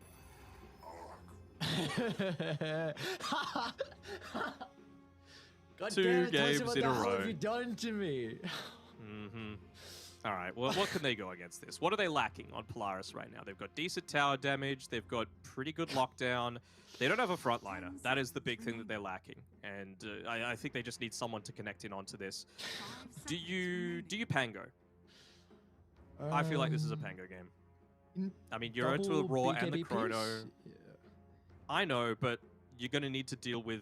You need to disarm the Faceless Void. You need to be okay in lane against Faceless Void Undying, which is pretty damn difficult. Maybe some kind of ranged hero just to be able to body them from afar. You've already got a Marcy to assist with that. Do you necro yourself? Thinking about a Visage before. Because somehow it's still in the pool. I mean, I don't feel great about that with the time dilation, to be honest. I feel like time dilation is pretty good in the lane. Oh yeah, people like playing the Void into the Visage in the lane, don't they? Yeah, that's a really good point, actually. I don't think Polaris need to address the Arc Warden. I think you have great answers in regards to the song. The curse can be used aggressively just to get on top of him, and even the rebound as well. I don't think you need to address the Arc Warden. I think you need to make sure you get a hero that can have a good lane versus the Void and the Undying and not be playing from behind, because they do have a lot of difficulties on Polaris on being able to, I think, start fights early on. I still need someone to go in first. Like, who is that going to be? Can you... I'm just thinking of all these strength heroes, but you don't really want that against an Undying. Agi heroes, Pango was the top of the board for mine. Maybe a Nature's Prophet, potentially, just to be able to stay away from these heroes a little bit. Go for the rat plays. Razor doesn't feel great. Maybe Avenge? Oh, that's not bad, actually. I really don't hate that call. I think they are very greedy if they go Venge, but I don't hate on what it could do in the game. Is it Marcy 3? Marcy offlane. Seems that way. Yep. Okay. So what are you thinking now? Because you felt like Polaris were having some difficulties with being able to kind of start fights. Is it a little bit different now with the Marcy being played as a 3 instead of a support? No, not really, to be honest. I mean, to me, this is the exact same situation as last game, where you've just got so much emphasis on Force needing to have a good start to the game. I feel like it'll be a bit easier unless they go for some kind of lane swap here on T1, because it's probably going to be the Undying into the Skywrath Mage, which of course Undying doesn't really like, especially if it's a support. But I suppose even if you go like Beastmaster +1, you're going to have the Wild Axes that I think he's going to need into that lane as well. So I don't know. We'll see how they end up making these lanes work, but I just think that if you shut down Force, they're going to have a hard time. What are we chuckling about? I just remembering as soon as we went to break, I said, dude, I didn't expect to be casting an Arc Warden today. And now I got 2, and it's just funny because I think of Topson as really the Arc Warden player. Like, again, seen him pioneer a lot of Arc Warden builds. So he's like, you know, Natsumi, you try the Arc Warden. I'll show you how it's done. Let me teach you a thing or two with the Arc Warden. Well, at least we get our wish with a conventional carry for Ana playing the Faceless Void coming through here in this game. I mean, as if we needed more reasons for people to be spamming this hero in pubs. It is absolutely busted right now, all stages of the game. Are there any heroes that we haven't seen from Ana that you were really hoping to get? Obviously, people are going to say PL, Spectre, Ember Spirit, but they're not really super strong in the meta right now. So anything that is that you're kind of wanting to see Ana bring out? Not really. I'm happy we get to see one in general, that him and Topson are in Southeast Asia. I never had the opportunity to, before the recent major, one cast Ana, and also I never had the opportunity to cast Topson back when he was on OG and in Europe. So just enjoying getting to see what crazy shenanigans they have in store and what carries they pull out, like you mentioned, with the unconventional stuff. So I'm happy with the stuff we're getting. Yeah, me too. It does seem like, you know, just with the all chat there, it's a little bit more positive vibes because both teams know that they're locked in for at least last chance qualifiers. Polaris in particular. You know, like we were mentioning during the RSG against Polaris cast yesterday, they've been so close so many times that even just the chance to be able to compete on LAN, they could surprise a lot of people. Yeah, no doubt about it. It's a very, very strong team that I think have a draft that can take it in this game. It's not going to be easy. I don't particularly see either side having a draft advantage. What are your thoughts on it, though? I would say T1, if only for the fact that I'm really seeing issues of who starts fights and who wants to actually be pushing towers outside of this Lina early on, right? At least you've got the Beastmaster to be able to do that for Kuku. You can see he's already leveled up the Wild Axes. He knows what he's going to be going up against with Natsumi leveling up that mirror image, obviously. But you've got the potential to push. Of course, Arc Warden we saw last game, even when you're massively behind, it always is a potential factor. No one's going to die at these bounties, just a little bit of a skirmish coming through. But yeah, I'm feeling a little bit more confident into that. And I mean, if it does get to the super late game, of course, Arc Warden, super capable of scaling. And you've even got Dark Willow, who, you know, we were mentioning that they needed a few more heroes that are able to pump damage inside of that Chronosphere. Well, Willow can definitely be one if she's able to get into the Aghanim Scepter. Yeah, and what are your thoughts about this here? Because I was very surprised that we hadn't seen a lot of Dark Willow. I think Tigert at the Arlington Major showcased how strong this hero could be, and we saw it a little bit as well over at ESL. So what are your thoughts on the hero? So I'm not going to give my thoughts. I'm going to give the thoughts of Trent, someone that I respect their opinion quite a lot. In just that, sorry, there's a little bit of action going down on this bottom side. I feel like if Willow had been in the game as long as someone like Earthshaker had, people would be picking him a lot more. And it's just the fact that people have been playing Shaker for like 15 years, whereas Dark Willow, it's been more like, what, 3 to 5. So you don't have that same level of familiarity, and it's not just quite so easy to say, oh, this is a Dark Willow game, you know? So I think it's just a little bit of that, just some favoritism and maybe even some nostalgia coming in of being able to make these big plays. But I agree with Trent. I think Willow is kind of a busted hero. Yeah, I do think maybe some issues with in 7.32, even though I think some of the changes to the abilities were really nice, just like value of life changes. I think maybe the levels is what could potentially impact her, because she's one of the supports that she needs that level 12. Needs to get levels, and exactly right. You need that level 12. Just such a big damage increase from the Bedlam from 70 to 120 if you get into that, and then even a Wyvern, you know, with the Cold Embrace, you're basically just resigning yourself to death. So Zephyr might be looking to find as many one-on-ones as possible, as he's just doing his best to bully AU in the lane right now. Like we were mentioning though, we saw the Arc Warden previously played in the carry role. This time it's going to be played in the mid lane. You were mentioning the draft that there's not a lot of heroes that can lane well against the Lina. Do we feel like Thompson at least is going to be able to find his farm in this matchup? It's fine enough, like, especially now that you've got the Spark Wraith up to level 3, 180 damage, you're always going to be able to secure the reliable last hits onto the range creeps. So that makes it fine enough. That's oftentimes one of the bigger issues with going up against the Lina, is that she just harasses you out very easily, as we see just then. Top side looks like it's being relatively fine, although we got a little bit of pulling happening here with Force just trying to get some of those early levels. Again, it's so important for him to have that solid start to this game. He's going into the Armlet just to give a little bit more of that scaling potential, and even just the tankiness to be able to jump in and out of these team fights. But if he's not getting kills, and if he's not starting fights, who is? Do we feel like there's going to be a stage in this top lane where Polaris can play aggressive instead of just looking to continue to cut the wave? Because we were mentioning, like, this Skyreth Mage is a very good lane matchup versus the Undying, but the Undying also counters out the Marcy very well. So do we feel like Polaris will ever have a stage where they can kind of play the normal lane? I think they can, and it probably needs to be on Ana, to be honest. But they need to get a few more right-clicks in onto Ana. I feel like they've just been a little bit too passive about that in the laning stage. He's still got 3 tangos to play around, and Force never wants to go forward and try and trade with him. It's going to need to be Xavius doing that. But even just like Ana's positioning in the lane, he's making sure to stay more on the left-hand side of the lane, just as far away from the Skyreth Mage as possible, so that if he tries to go for some of these right clicks, the creeps are going to aggro. He gets it right that time, but with all this attention being brought through, Whitemon's able to get a creep pull off. So the lane just continuing to go well for T1. This is something we've seen multiple times from T1's games, and I guess a recent example of that was the previous game. They tend to win a lot of their lane matchups, and not just a couple of lanes, but often it's a lot of their lanes, and you know, sometimes even all three as well. So at least this time for Polaris to see bottom lane, Natsumi is getting his farm, Lelouch is well expected. Top of the last hits on the laner. Yeah, it is to be expected. I mean, they just want to have 1 point in the Call of the Wild on Cuckoo. Is this going to be a first blood coming through here? Ooh, run away. Is he going to deny himself, maybe?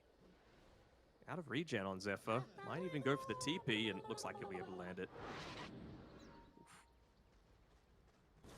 But now does this set up for a potential kill onto Cuckoo? I mean, you aren't holding on to a point of the ensnare, so I was thinking maybe they could look to play around that if with the double slows coming through from the Wyvern. Should be able to get another pull off on AU, and maybe once he hits level 3, they'll try and go for a kill. Top lane, Undying's in some trouble. Forced with the drag back thanks to the dispose, but as soon as Ana shows up, Polaris have to be hesitant. Great use of that time dilation. Just leveled up from Ana, and you see straight away Polaris are like, all right, we can't continue on playing aggressively. Yeah, nice pull on this bottom side by AU. I think this is a triple stack of the small camp, so really pulling the lane back, forcing a few more potentials to be able to go for kills onto the Beastmaster. You've got the potential for it, and you can see this time around Natsumi, he holds on to the point of the ensnare, and he's actually going to go for it right now.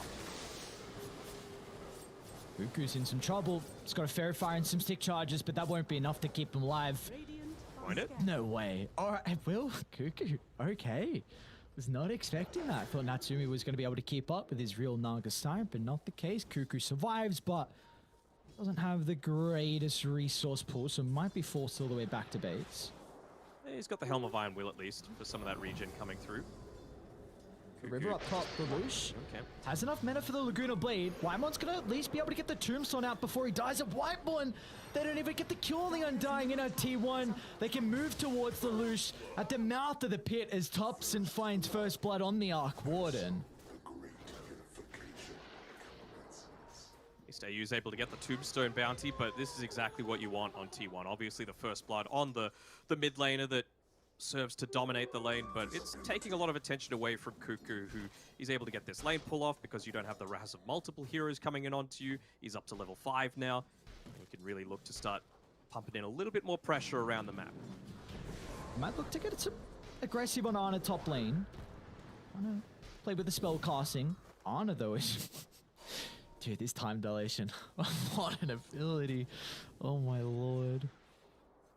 And I mean, they're playing for the late game this time around on T1. Look at Ana. He's going into the Midas super early on. He feels like the lane's gone well enough. You obviously want to have something that's able to farm up, considering Naga, Lina, they're pretty good at choking out a lot of the areas of the map that you're capable of farming, just with the illusions and the speed that you're able to push these lanes out. So Midas feels like the ideal item. Look at this. Thompson and Zephyr combined together. Onto AU they go. With the Observer Ward in the jungle, they're able to scout out the Wyvern's positioning. And both sides have recognized the importance of playing around the mid lane. Thompson, with his early use of the Tempest Double, can really bully out the Lina, who has some difficulties when multiple heroes are on top of her early on. Yeah, absolutely. And they have the potential for that, right? The Bramble Mazes have all been on point from Zephyr. You've got the Hawk providing a lot of that vision to be able to scout out the Lina in addition to the wards that you were talking about before, and of course, Chronosphere as well.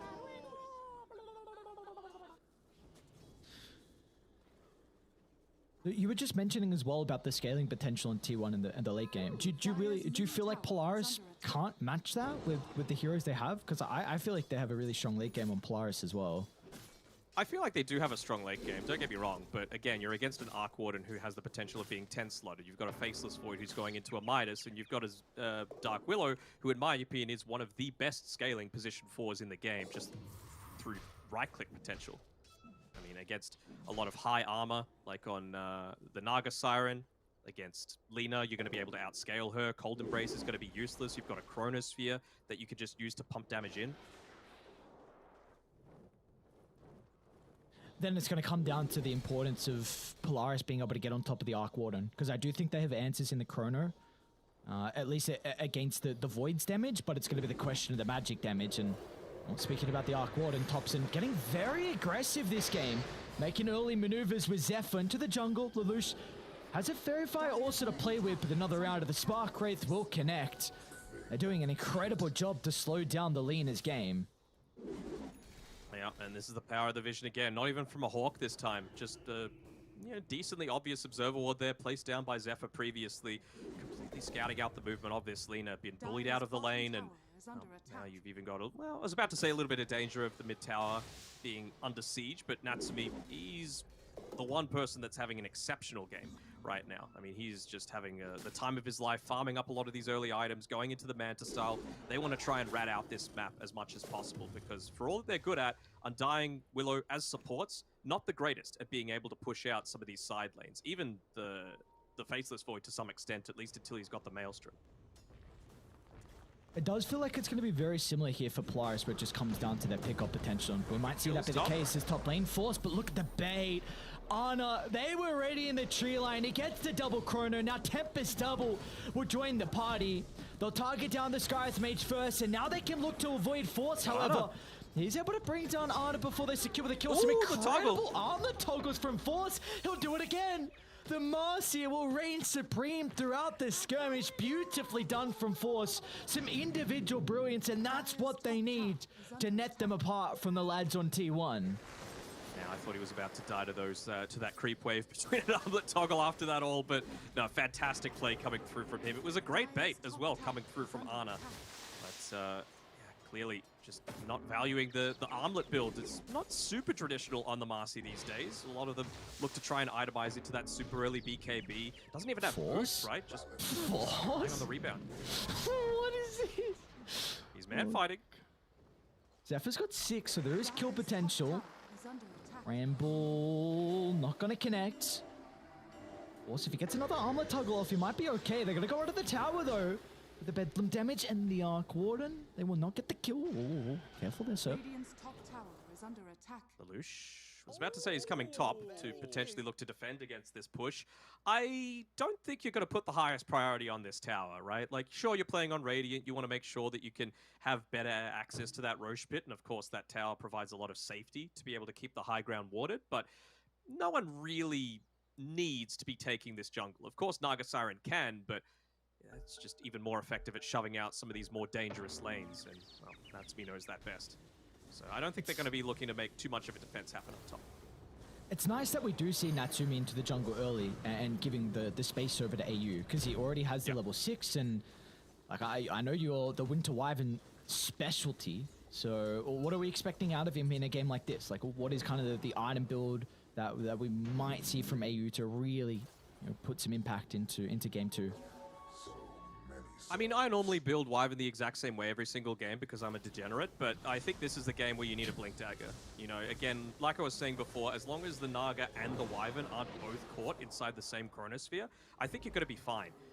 Speaking of Wyvern and potentially getting caught here, gets roared up and some solo experience being given over to Cuckoo. That's a really big deal. You need to make sure that you're getting that Helm of the Overlord available as quickly as possible. As soon as Whitemon drops the Tombstone down, Natsumi is going to have to back up. But yeah, you just got to go the Blink Daggers so that A, you're able to get those defensive saves off, but more importantly, there will be times, occasionally, where Cuckoo, as great of a player as he is... Force is going to be in some trouble top, I think. They TP'd him 1 and Zephyr's under cover of the Invis. He does have the lead, so the Sky behind her at the moment. Might be able to get a rebound target to back to safety, but... The chain control is perfect from T1 along with the damage. This will open up bottom now, as Cuckoo's also going to be in some trouble. Oh no, they missed the stun though. He will not have the opportunity to be able to TP out. The curse can always stop that. Oh my lord. Let's see if he goes for a TP out. I think they'll still have the damage to get the kill afterwards. And it looks like they will. Cuckoo's not even going to make the attempt. They might lose AU. Golden Brace will buy him some time. But in the end, at least they get the tier 1 tower here for Cuckoo. They do indeed. He's just creating a lot of space out on the map. What I was saying before is you've got the potential of that curse once the Helm of the Overlord's available, so that's just another added benefit of going into a Blink Dagger style on this Winter Wyvern this game. Looks like he might just be going into the Tranquils first, so it's just for some ability to stay out on the map. Of course, that is very important whenever you're going up against this roaming sort of lineup where you need to be able to respond consistently. So a lot of the time, look at the positioning from the T1 supports. Oh, they're going to pounce up. They know exactly where they are, ready to take the fight as Natsumi's going to come from the right side as well, blocking out the escape avenue for the Undying. But at least Zephyr will survive with the TP. So that's 4 heroes on Polaris forced to this area of the map. At least they'll get the Tombstone kill as well, so a little bit of extra gold. Is under attack. Specifically because it's for Force as well, right? Like I mentioned before, he needs to be your initiator. He needs to make sure that he's got the best game imaginable. Don't know if they're going to be rotating anyone top because they see that both Force and Xavius are playing around this area. But no Mystic Flare to play around might lead them to think that they could go for a defense, and well, that seems to be the case as triple smoke coming through here from T1. Cuckoo, it's the art of the bait, right? Just putting yourselves in this super vulnerable position that isn't exactly so. And look at the vision they have on T1. The Hawk in the lane scouts them out. Xavier's going to go on the tree line, force down to the south, and the TP from AU. They want to fight, but T1, they brought the numbers to the skirmish. A Bramble will hold back AU for the moment. A Curse going to be able to cover the retreat. Do they consider about going back in on Polaris instead? It's going to be the Arc Warden that gets the kill. And they won't even have to commit to try and help out. Now Natsumi with the song. Can he catch up to Cuckoo? Now with the bonus movement speed, he will be able to close the distance, and Lelouch can fall with the LSA as well. Cuckoo attempts to try and disrupt this with the roar, but it's not going to be there fast enough as Polaris, beautifully done. They bring the numbers to take the skirmish. They find a 2-for-1 trade and can now look to take the tier 1 tower. So much value being given over to Force, and I love it. This is exactly what they needed to do.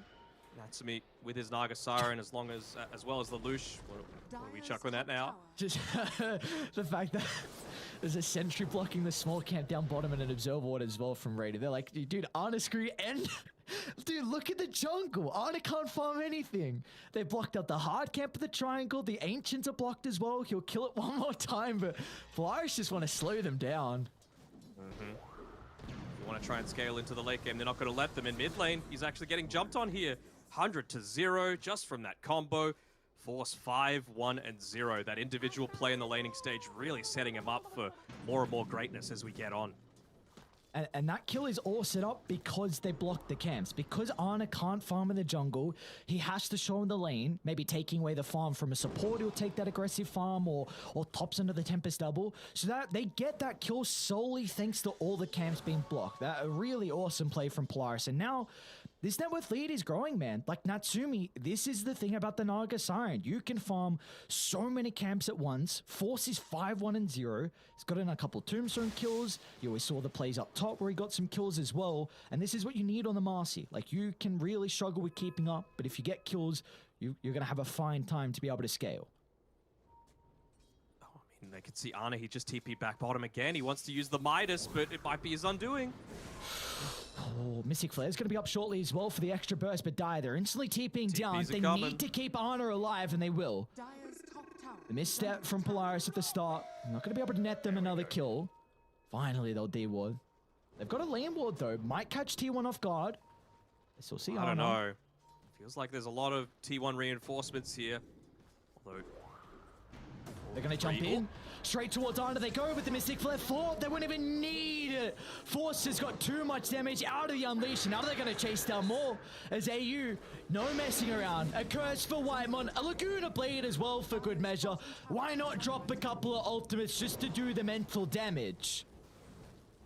Realizing that they don't really need the Naga Siren. He's just doing a good enough job of pushing out these other lanes with himself as well as the illusions.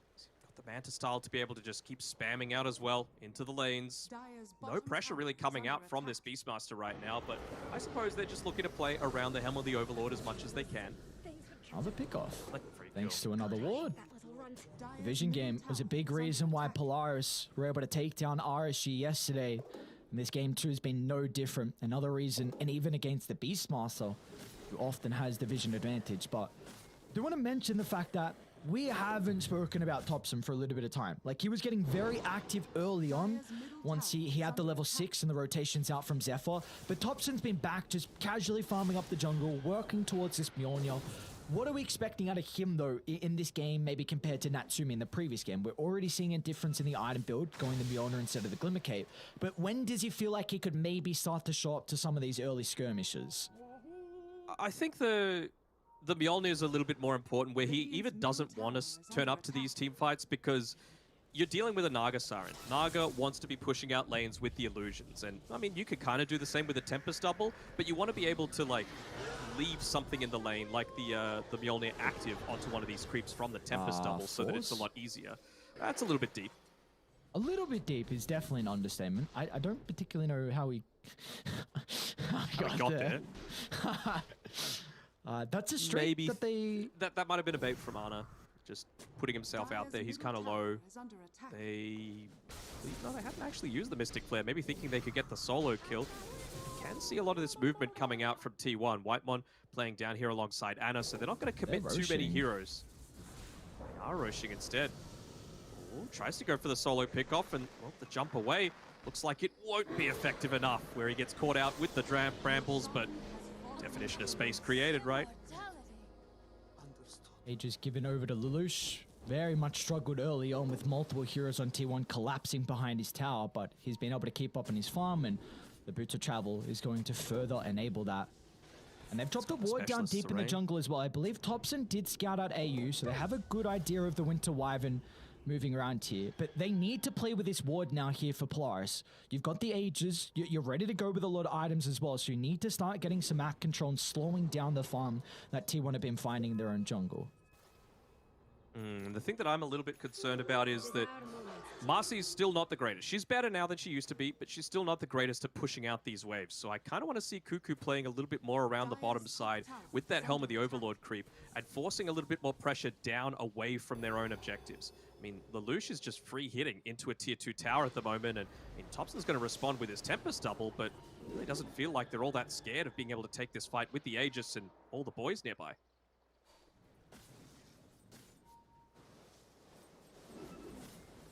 Can't be just walking away from your high ground vision either, right? AU, that Observer Ward. Cuckoo's walking underneath it right now.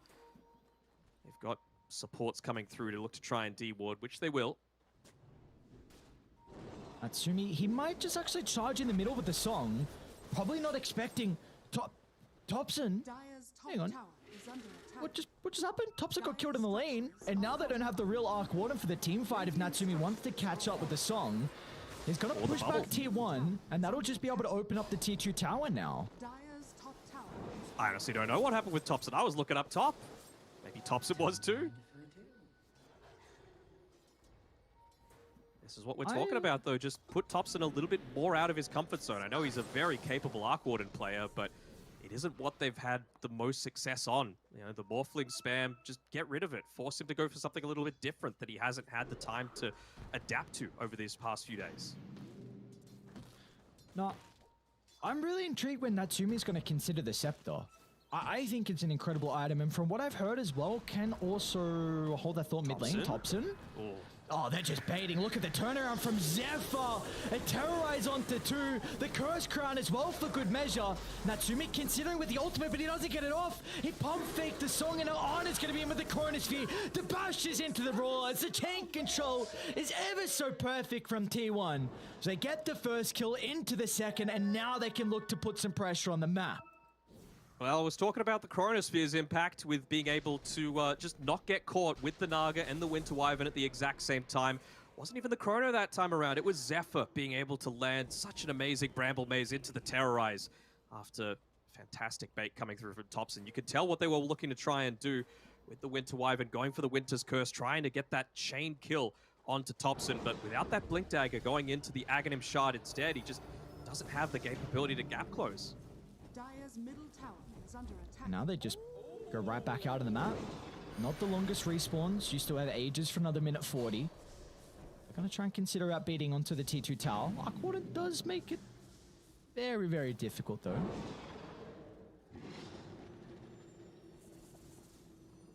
Lane's just getting shoved in.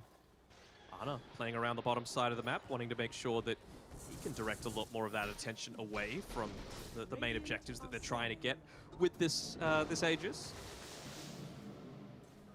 Very, very easy for them to shove out a lot of these waves with the Wyvern, with the Lina, with the Naga Siren, of course.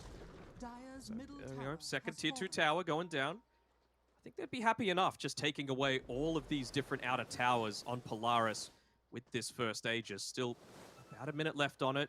That's about the same time that you've got for the Chronosphere. TP coming in from Thompson, just doing his best to shove the lane. I wonder if Ana might go for a bit of a lane cut here, or if he's just going to go for the next one. Have someone else shove out the lane, and then when they're least expecting it, they're spending a lot of time down bottom, which the real Thompson is using to get that next key item. Actually don't completely get rid of the creep wave though. Got protection, not quite there, but illusions aren't going to be for much longer either. So it is still a bunch of wasted time as Ana dancing off in the trees will eventually get back into this this lane. That's the side of a good carry, right? Making sure that you're not revealing on the map for as long as possible. And he likes to play on Dire, bottom right-hand side of the map, on Radiant, top left-hand side of the map, right as far into the trees as he can. It's the Ana spot. Who called it the Ana spot?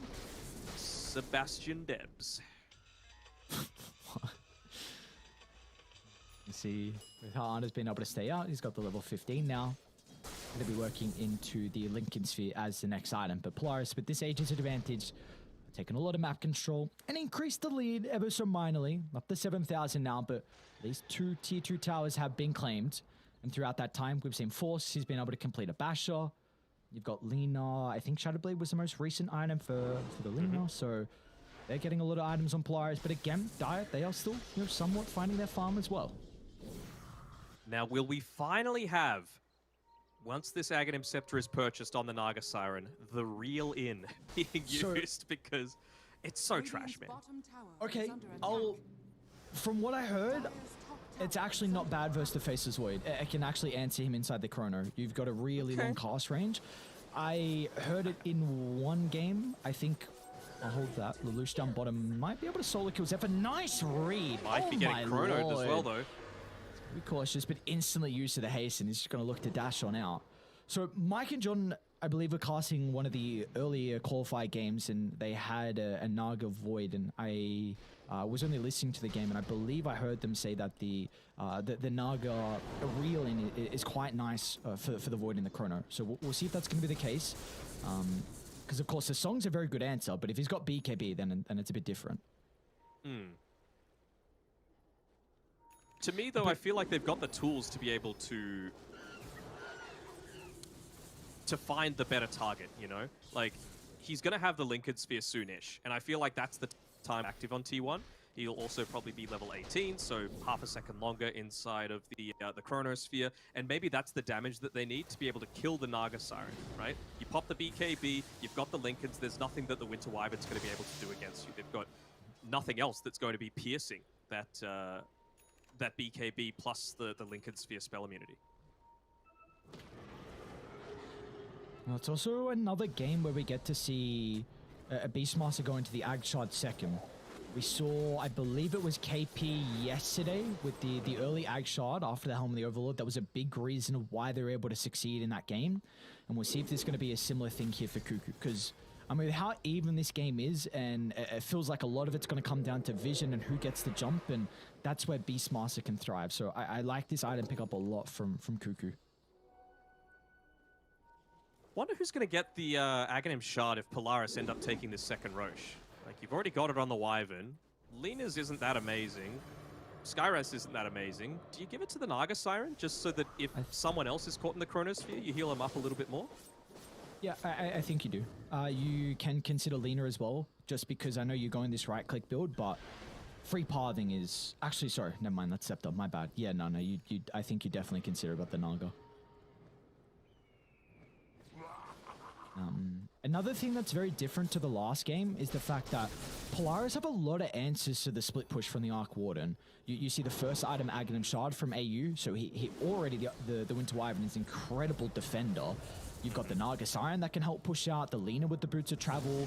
So it's a very different game where Polaris, they're never really going to have issues with this Arc Warden putting a lot of pressure on the map. So this will come down to T1 just needing to win a 5-on-5 instead of maybe catching Polaris off guard with a numbers disadvantage.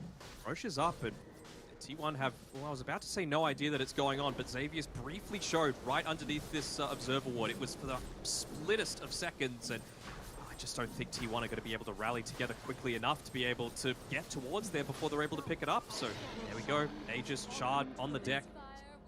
Lelouch is going to be the one holding on to it for now, but you give it to Natsumi, I think. Surely. Surely. Greedy mids, man. T1, they're baiting behind the Tempest double at the moment. See Polaris inside the river as well, ready to have a really nice ward to play with. They're just waiting to see who else they can look to jump. The Naga Siren's not the easiest person to bring down. I really don't think they want to jump, though. They don't want to jump. Like, AU just has the Blink Dagger now. So now that you've got this is the key item that they were waiting for. Now they could look to put the Naga Siren onto the front lines. He gets cursed. Sorry, he gets chronoed. As long as you've got the Cold Embrace, you don't really care. You don't really need to use the Winter's Curse right now to be able to stop any of this, especially as you don't know if Ana's going to have that Lincoln Sphere. He hasn't been revealing on the map for the longest time, and a vast majority of the damage coming through from T1 is still physical. He's got that level 18 now as well for Ana. So extra level up in the Chronosphere. Titan Sliver to play with him, like you mentioned, almost a Lincoln's, but his game's going to get much easier once he completes the Ag Shard. Thompson, but it's just the double. Still a lot of gold. 240. Very nice. Still... It's all about the stalling game for T1. They've got the better high ground defense. They just want to take this game uber late. See if they can make the Faceless Void into the best carry in the game, which he has the capability to do. Of course, I mentioned before, the power of the Dark Willow if she's able to get into that Aghanim Scepter for herself. I really would like to see Polaris consider a gem pretty shortly. With the towers that they've been able to find and Roshan as well, like the supports are relatively farmed. And this is a game where you just need to stall the map out and make it that T1 can't be playing like they are at the moment. Like Arna still is, you know, kind of sitting in the jungle, but at least continuously pushing out bottom. You need to try and have some advantage against the Hawks. And with a game like this, it's just T1 trying to edge out a victory where they get the numbers advantage. And with a gem, it's going to make it very difficult for that to happen. So I'd like to see that be the next item for the supports. I understand Ana wanting to go for the Aghanim Shard, but his other item that he's got queued up, the Mjolnir, again, it's going to provide that similar sort of asset to what we saw from the Mjolnir on T1, on Thompson, right? Oh no, Ana showed in Natsumi instantly with the Song of the Siren, and the TPs are coming out. They've finally caught the pesky bug that has been a nuisance in their side. AU needs the vision, and they'll find it. They were waiting with the curse, anticipating was going to try and BKB TP out. And they'll stop that in its tracks, and now they can look to put some pressure onto the T2 tower and, you know, more than likely claim all the outer towers. There's only so much time that you can wait, that's the thing, right? Like, he was literally about 1.5 minutes just sitting in that tree line, but Polaris even more patient. Able to catch him out. Thompson, he's gone for the rat play. They'd be trying to kill Xavius here, but Cold Embrace should be able to save him, although... as well. They're gonna move in. The Bedlam from Zephyr gets the kill, but gonna sacrifice his own life, and it feels like the end. Polaris, they're happy with that. You get the Tempest double gold, you get the kill onto Zephyr as well, and they might go high ground. They push pretty goddamn fast. That's for sure. Don't have the Wyvern there, which I feel like is still a really key aspect for them to be able to defend this. And then, of course, there's the power of the Arc Warden. Level 18 now, so full 26 seconds on the Tempest double. I'm sure he's just going to look to try and keep them pushed away as much as he can. Even just getting rid of that, enabling the backdoor protection with the Tempest double. So they'll push him away before the Minute of the Aegis expires. More free gold coming through from Lelouch. Natsumi gets no joke of damage into the tier 3 tower. Just over 1,000 of the mid lane, so very nicely done from the Naga. They see AU under the Observe Ward. They are smoked from T1, but it feels like the Wyvern really isn't that ideal pick-off for them. No, but it does mean that if you use the Beastmaster Hawk, then you could find a better target, right? And then you're really not as worried about dropping the Chronosphere. So all the while that AU is playing away from the team, they're just like, well, choke point. We play. That's a lot of vision. Arna, they're all grouped up, but the Chrono, it's on to 2. The Wyvern's not going to be nearby to protect him. Force tried to jump in to chuck him out, but he wasn't able to do so. Arna, though, he's got to be cautious. A time walk out to the right side. The VKB will hold it back for the moment. The Bashes from Force locks him into place. Arna still has a time walk to play with, but the VKB's expired, so now they can get on top of the Faceless Void and bring him down. And meanwhile, they've lost out Thompson as well. All the cores are crumbling on T1. And now they'll finally deal with Whitemon as well in the backline as Polaris. They're just too far ahead. T1, they don't have the answers to them. And indeed, the legitimate dual core coming through. I suppose T1 have it as well, but in terms of the carry-to-carry matchup, this Naga Siren is just doing so much work. Can't really deal with it with all of these illusions, with a Dark Willow, with an Undying. They're probably going to consider going in onto those tier 4 towers potentially. They had to use a lot of big cooldowns to be able to even attempt that previous fight. Come here, Black Dragon. Easy 250 gold. Not the Red Eyes Black Dragon. Oh, the second. Didn't realize. Oh, yeah, I got no clue. I just moved past that. You stick around, Cuckoo, jump in, force great reactions. He gets the rob. Look at the damage. Oh my lord, this Lina with the MKB completed. Lelouch is just right-clicking them again. Force, he's on to Thompson. A Hurricane Pipe will get some distance to Polaris. They don't want to dive out of the tower. Maybe with a song will buy them some time to reset. Force, he'll have to pop. Oh, we didn't jump out. That was a bit awkward. The blink away from the Wyvern meant that it was interrupted. He's still able to get away. That's after a buyback coming through from Cuckoo. So some cooldowns expended, but outpost control obtained. Lanes constantly pushing in. I mean, they're going to use a smoke here, but I wonder if the fact that it's just a Tempest double defending this one is going to reveal anything. Even just getting an illusion rune is Natsumi there. Going to try and block things off, keep the lanes shoved in as much as they can. And yep, Thompson, he's going to need to just address this lane a little bit more. Yep, scan being used too. Look at the illusions. It's almost like a small wall around the triangle. Just protecting Polaris. Waiting for their ultimates to come back. Oh, and now Radiant. Lelouch is very far on the front line. Ana's going to be there. Natsumi, he doesn't have the song once again, but the terrorist follow-up as well. They might finally be able to kill off the Lina. As Ana secures the first kill, they're even going to look to buy back, but what a curse on the back line. Holding 3 into place. It'll buy them time to now to address the Faceless Void issue. They haven't got it on top of Thompson though. The Arc Warden still playing inside the river, starting to sack up the damage. Lelouch, you got to be cautious. You just bought back. But a BKB, he can fly himself out to safety, but Thompson doesn't have the same capability as Natsumi locks onto his target. Can now try and get the ensnare out onto the TPing out Undying, but will just be a little bit too late. And in the end, Polaris, they do find the victory in the skirmish, but it does come at the cost of the Lina buyback. They know exactly where Cuckoo is as well. He's revealing on this bottom side. He walked underneath that observer, but they don't care about no stinking Beastmaster. They just want to go in onto that tier 3 tower. Have to be a little bit careful about ensuring that there's creeps to be able to assist with this push. So yeah, the buyback being expended, they're just going to back off without, I was about to say without too much gain, but I think you're very happy to get a Thompson buyback out at T1.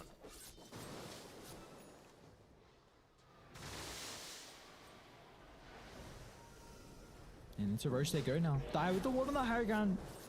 We'll scout this out, but there's just no way they're going to be able to defend it. So third Roche, given over to Polaris, Aegis, Cheese, and Refresher Shard. It's like the Aegis once again to Lelouch. And Natsumi is going to hold the Refresher Shard. Either him or Wyvern. Both of them are very valid carriers, I would say. Yeah, Aegis. Give over to the Wyvern. That's cool.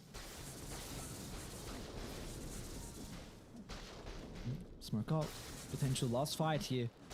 30,000 net worth lead for Polaris. Again, they know that Thompson bought back price, so if they get the kill into the Arc Warden, potentially game over. You just gotta kill Wyvern. Smoke's gonna pop. They know Ana's there. No hesitation. Natsumi's not gonna mess around. As soon as the smoke pops, we'll just chuck out the song, and Ana is completely surrounded. A BKB, a hope and a prayer, but Force with the Abyssal Blade will stop the escape instantly. And he too does not have a buyback, so Polaris, they can walk it down. They didn't even begin to attempt to try and save him. It was just, sorry guys, I'm dead. I tried to keep this lane pushed out, delay it for just that little bit further, but feels like T1, it's too much. They're down a core. 6 lives essentially running at them with the leader. They're going to try and blow up the first life without committing too heavily. Look at the jump in from Force, so straight on Thompson's location. If they kill the Arc Warden, it's game. And Thompson's down. That's a dieback. And now Force is going on for more. What a incredible Marcy performance coming through from the offlaner on Polaris. I've been incredibly impressed with how he's been able to start these fights time and time again for the boys on Radiant. And it looks like we will be getting a game 3 out of this series. I mentioned that he would just need to do a little bit too much to be able to pull it off for them. And I mean, he has delivered in spades. They're going to try for this last defense coming through. Terrorize keeps getting pump effect. They want to try and wait for Ana to be respawning. Maybe now they need to use that Terrorize. Gives them a little bit of time. Just feel like they're going to be lacking the damage still, though. Curse again. Oh, that beautiful curse to close this one out as Polaris taking game 2. Denok, I am incredibly impressed. I said it towards the end, but I felt like Force was a big reason of why they were able to take this game. You know, if he wasn't able to make those cute individual plays underneath the tier 1 tower up top, he'd never have as good of a game as what we saw out of him. 12, 3, and 5.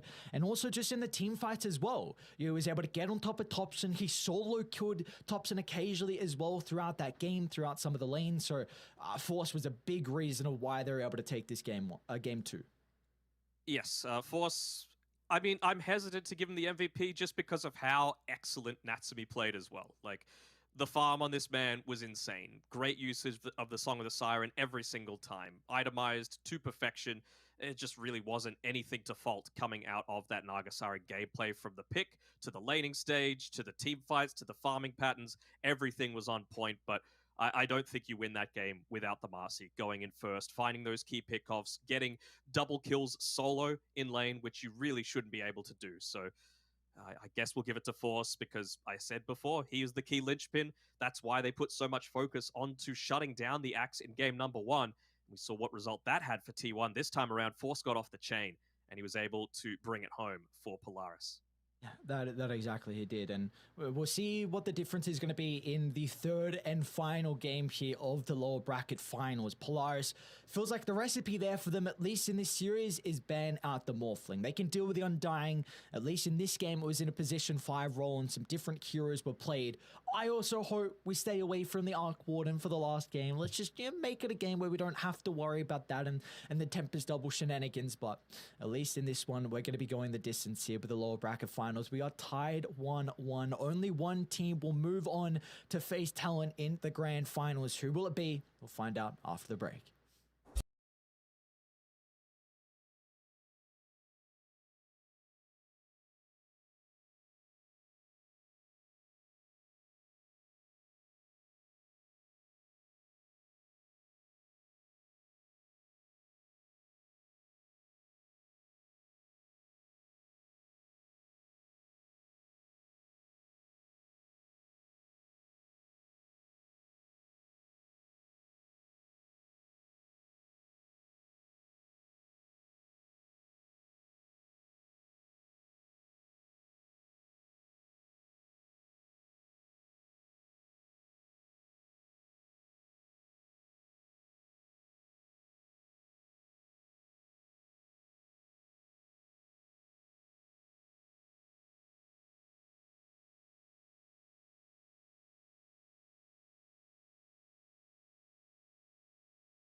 both had some difficulties. Sorry, Polaris and T1 both had some difficulties in the upper bracket versus Talon. So the rematch that we're all looking for, but we still need to see how our game 3 shapes up. Then a little bit different here as well. So far for T1, through the entire qualifiers, they have had first pick in every game but one.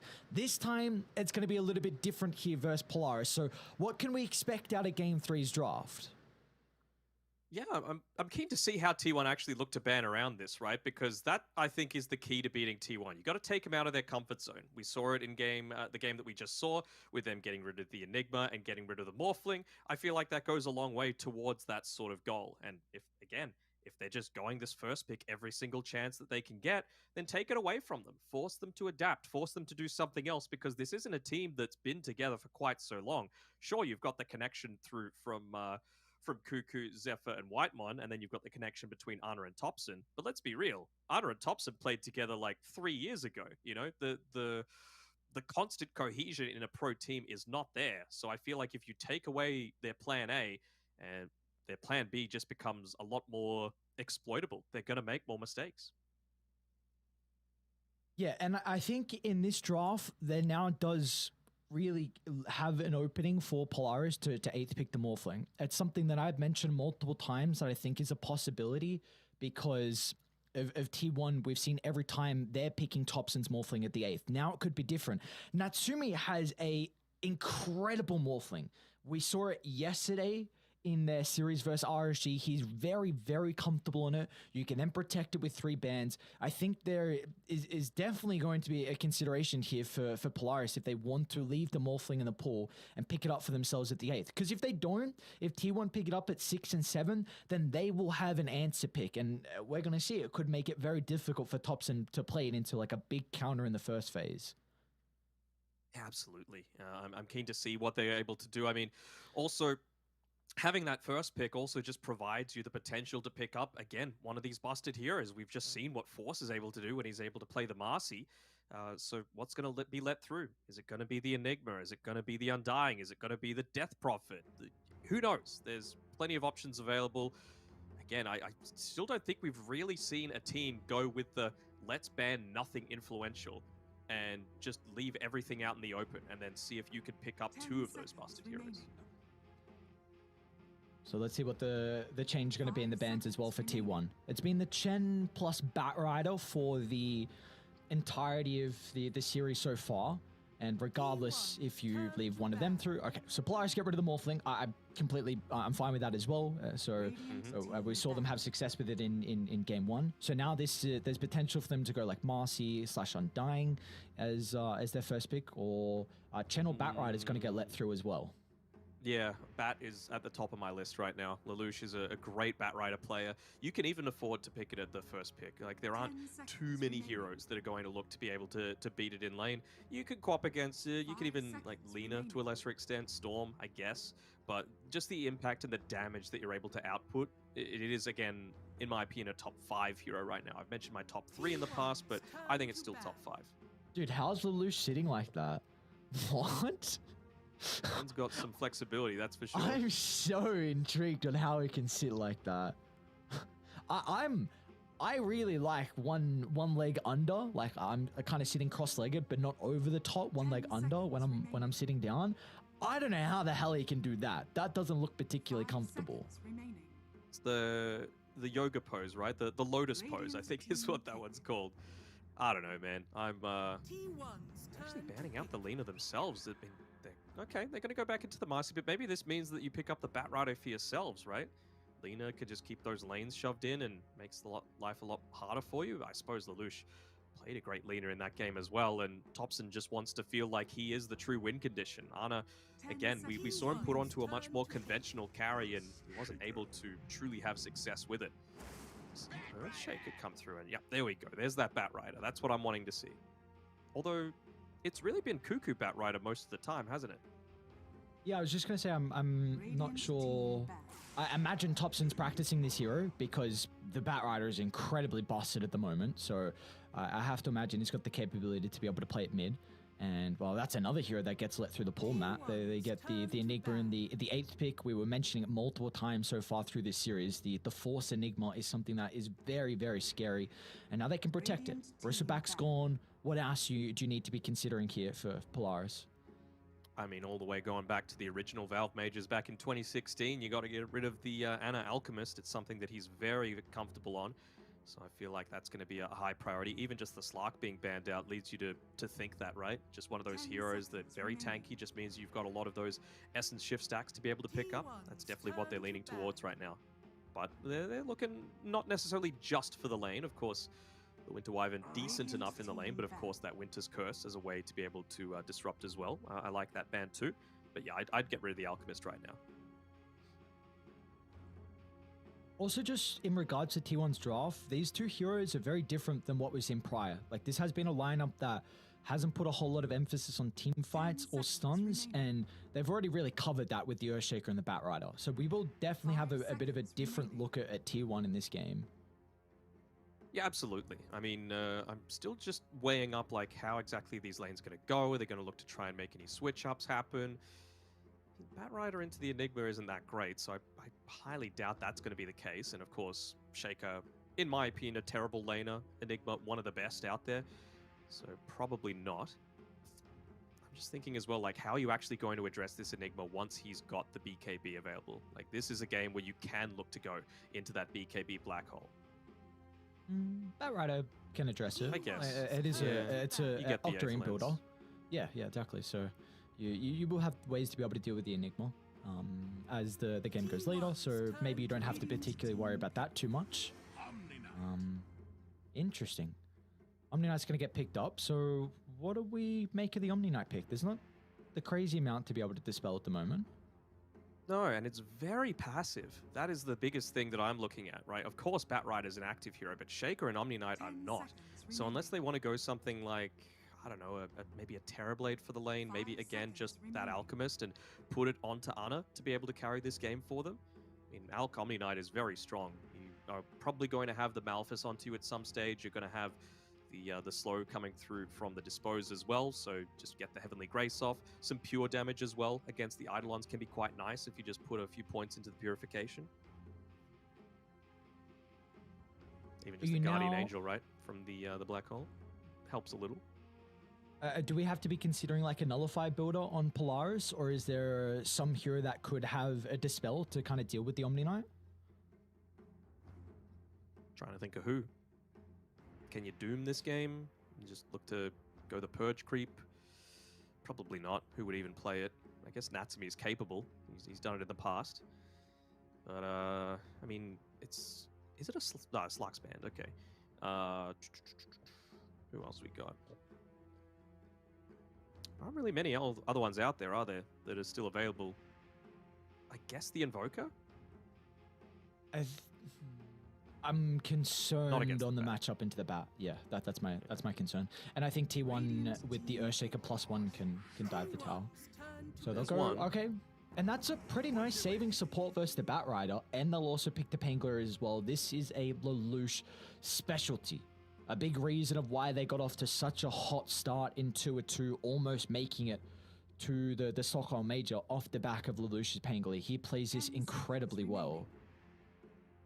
Yeah, I'm really going to be looking to see the Pango making that rotation towards the Enigma's lane up top around that timing that he gets the Rolling Thunder. You know, if you can, maybe level 7, just so Enigma's got that level 5, 3 points into the Eidolons, because Omni, Shaker really can't do anything to be able to deal with all of this this damage coming through and the potential for taking that tower. Can we be considering about a Bloodseeker here for Ana, or do you want kind of like a strength carry to get effectiveness out of the Heavenly Grace on the Omni Knight for a lot of the bonus damage? Still kind of want the Alk, man. I think it'd be pretty decent. Oh, yeah, although with the Shadow Demon, it kind of dissuades that, because, you know, if you're going into the Radiance, I guess you could just press the hotkey and then the Disruption illusions don't actually have the Radiance buff to them. But I don't know. It still feels strong enough for me. It's going to be good against the Enigma. It's going to be able to buy a Blink Dagger and go on to the Shadow Demon on the back lines. Omni Knight is a decent enough pairing with it. And I feel like they're lacking a little bit of damage right now on Polaris to be able to deal with it. It's not like the Shadow Demon has Soul Catcher anymore, right? It's the Disseminate now, so it's not like that big burst of damage coming through initially. Radiant team ban. Templar Assassin. Don't know how I feel about that, actually. I mean, what are we worried about? A lot of people pick Enigma as a response to the Templar Assassin, just because you're able to get the Midnight Pulse going for the damage over time, even just the Malefice ticks. It's not really easy to get the Psyblades going. Like, I know it's still physical damage, but are they considering running this as like a TA mid, maybe, into the Pangolier, and then having Bat Rider in the offlane? 10 seconds remaining. I guess the nice thing about the TA is that it is nice to be paired with the Omni Knight, where you kind of just chuck the Heavenly Grace on her, and you have this hard carry-esque kind of like win condition where you buff him up to a ridiculous amount, and you just can't avoid this hero. Got to get rid of the PL, surely, for T1. Very good at dealing with the Templar Assassin. You build into the Diffusal Blade, makes Omni Knight's life pretty miserable. Sure, you can get a decent Necro Slam off with the Earthshaker if the positioning's bad, but even just for the laning stage, right? Great just to have that little bit of a dispel against the Bat Rider if that ends up being the lane.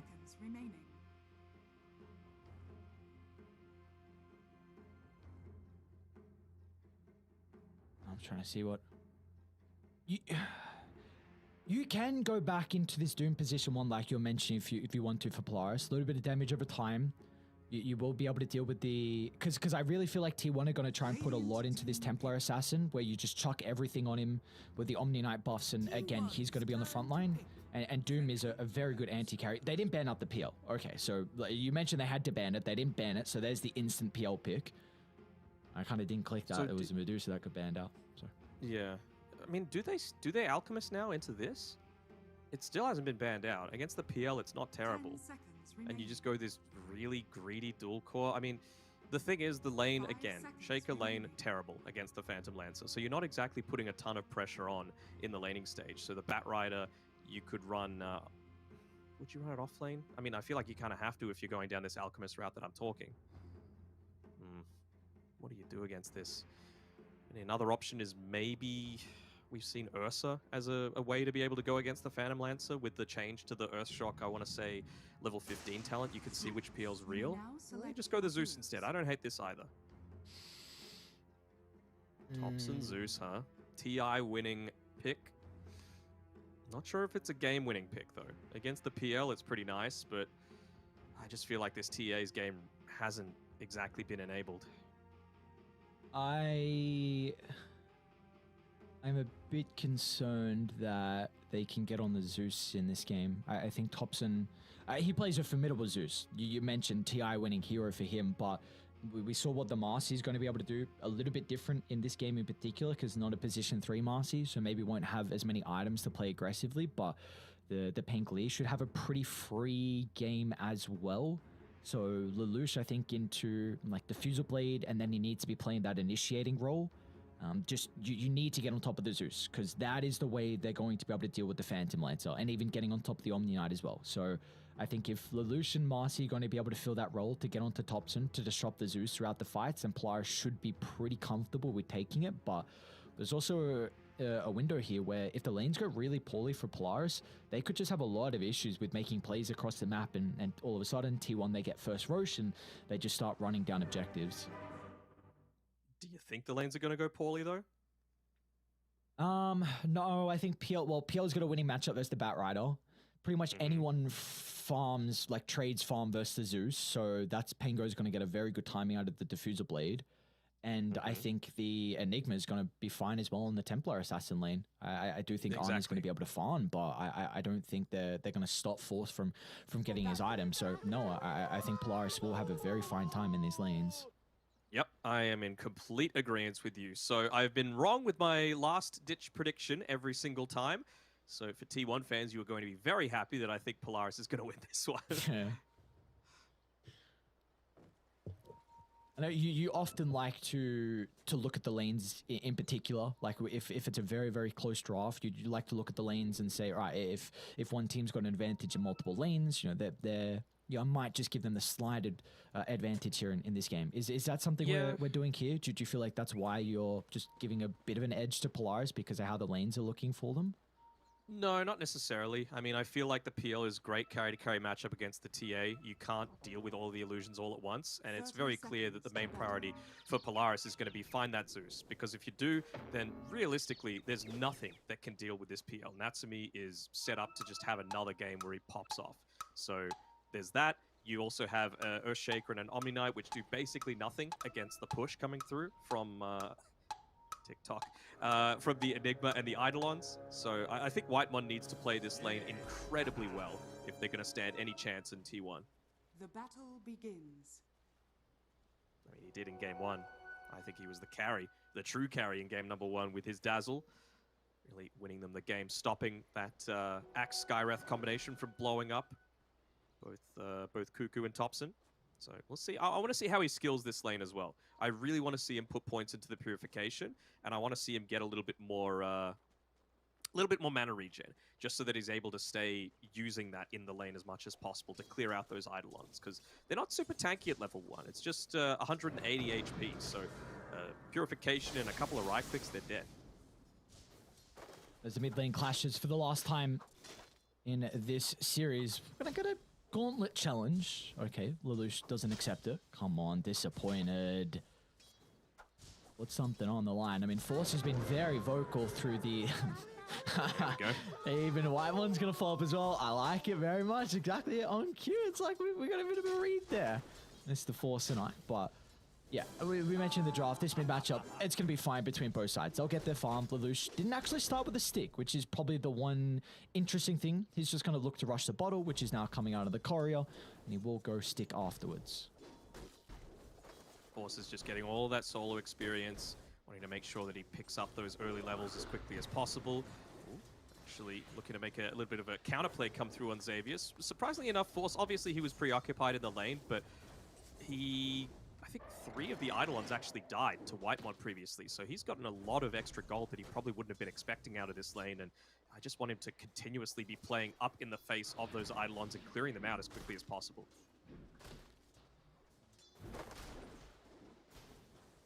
And with our other side lane, like we were mentioning, that PL is going to have a very good time versus the Batrider. What are we expecting that T1 can do to maybe offset this? Do they need to just play and avoid the lane, just kind of drag and not have this natural setup, or is that maybe not the play here? Well, I think it's actually a little bit different now that the sticky napalm does damage, so it's not necessarily like the harassment coming through onto Natsumi, it's more about just the farm trade. So I think Cuckoo's actually going to get a really good amount of farm in this lane because, you know, I just saw him use a sticky napalm that had already 4 stacks onto the range creep, and it did about, you know, 60 damage just on its own. So it's really easy now to be able to get these last hits and not necessarily rely purely on the Earthshaker to be able to do that. Top side, Ana is actually getting focused down here, and well, there we go. The strong lane, as soon as they hit level 2, are able to go for these kills, and we've even just leveled up on Xavius as well. That's scary, because now with that extra point in the Eidolon, yeah, I see Lelouch is playing around with Topson at the moment. It's going to be another lane that both these heroes will have a lot of reliance on the power runes. Lelouch in particular, maybe to make some rotations. Topson, you know, Regen and Arcane to help out. Even a Haste maybe just to think about rotating. But once he gets level 6, definitely the side lanes do have to be a little bit wary of that burst potential. Ana has to be very careful here. I mean, he could just get jumped in on, but maybe just wanting a few bit of a longer duration on the Eidolons to be able to make that play. Trying to kill Xavius now with this small window that you don't have the Eidolons off cooldown. He's going to need a little bit more mana just to be able to summon the demonic conversions.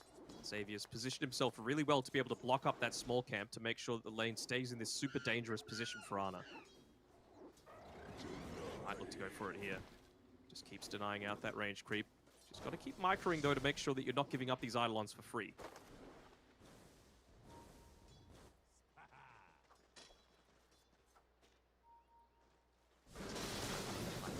The pull off as well. Will this make the lane a bit safer? Oh, doesn't quite get it. It's a bit of a mistake coming through, although Lelouch, he's getting chased down here, and Zephyr is going to join Topson in the mid lane, but looks like they've at least secured the top water rune for Lelouch. He was doing a really good job from Zephyr. Even I believe he unblocked the Ancients and how he can make some stacks here for the TA. Probably the Bat Rider first. We'll take those stacks, and he's also now going to double at the hard camp as well. So, you know, you mentioned Cuckoo's probably going to have a decent time. He's doing at the moment. Now that AU has 2 points in the Shadow Poison, their spam might be a little bit more difficult. So Cuckoo, you already see his itemization. It's got some raindrops ready to play with. The Magic Wand charges as well. The one area that T1 are really getting ahead of Polaris right now is just the control with these camps close to the lane. Top lane, they've been able to keep this one unblocked by Whitemon. On top lane, Ana. It's in some trouble. Refraction still available. Gonna try and go under the cover of the meld, and they don't have detection. He will pop out, but Xavius has already used his round of spells, so they're gonna be okay. And then on the bot side as well, Cuckoo, he's able to continue farming back close to his own tower. He's actually going to go for a bit of a play here onto Natsumi, who pops the doppelganger, but Cuckoo's fine with that. It just means that he can't really look to move on forward and get a lot of these last hits a bit more easily.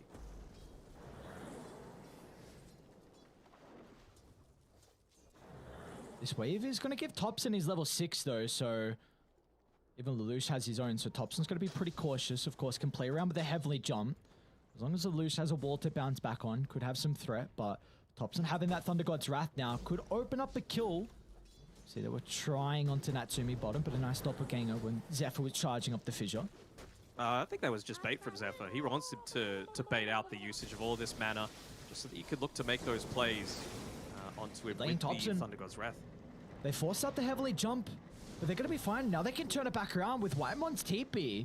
They'll chase down Xavius. He'll take away the Vision Rune at least. And Topson's out of mana, so they won't even get the kill. Very nicely done.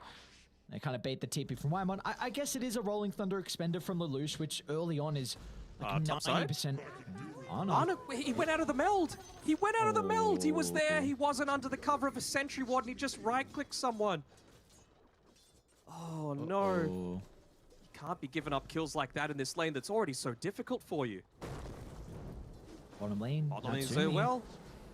Have they done the damage to get the Thunder Gods out? They're lacking the mana at the moment from the Zeus. So Natsumi will be fine. Went into the strength towards, had enough time for the magic. He might be able to kill off Cuckoo. Up to 4 stacks. Zephyr's going to hold him back at the moment. Nice sidestep from Cuckoo. Now they can go back in because Cuckoo himself is finding some sticky napalm stack. It's a very interesting lane we have down bottom. Just, you know, both the Shadow Demon and the Bat Rider wanting to play their distance, just to spam out the abilities, but this time it's going to be Cuckoo that comes out on top. It's all about playing around those cooldowns, right? Making sure that Cuckoo's got the Firefly available, playing around that doppelganger.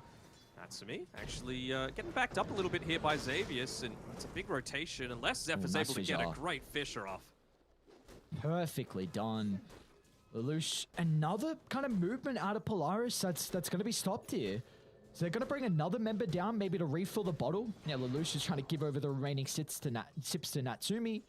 And AU will refill now the bottle once again from Lelouch. But this is meaning that no one is farming the mid wave.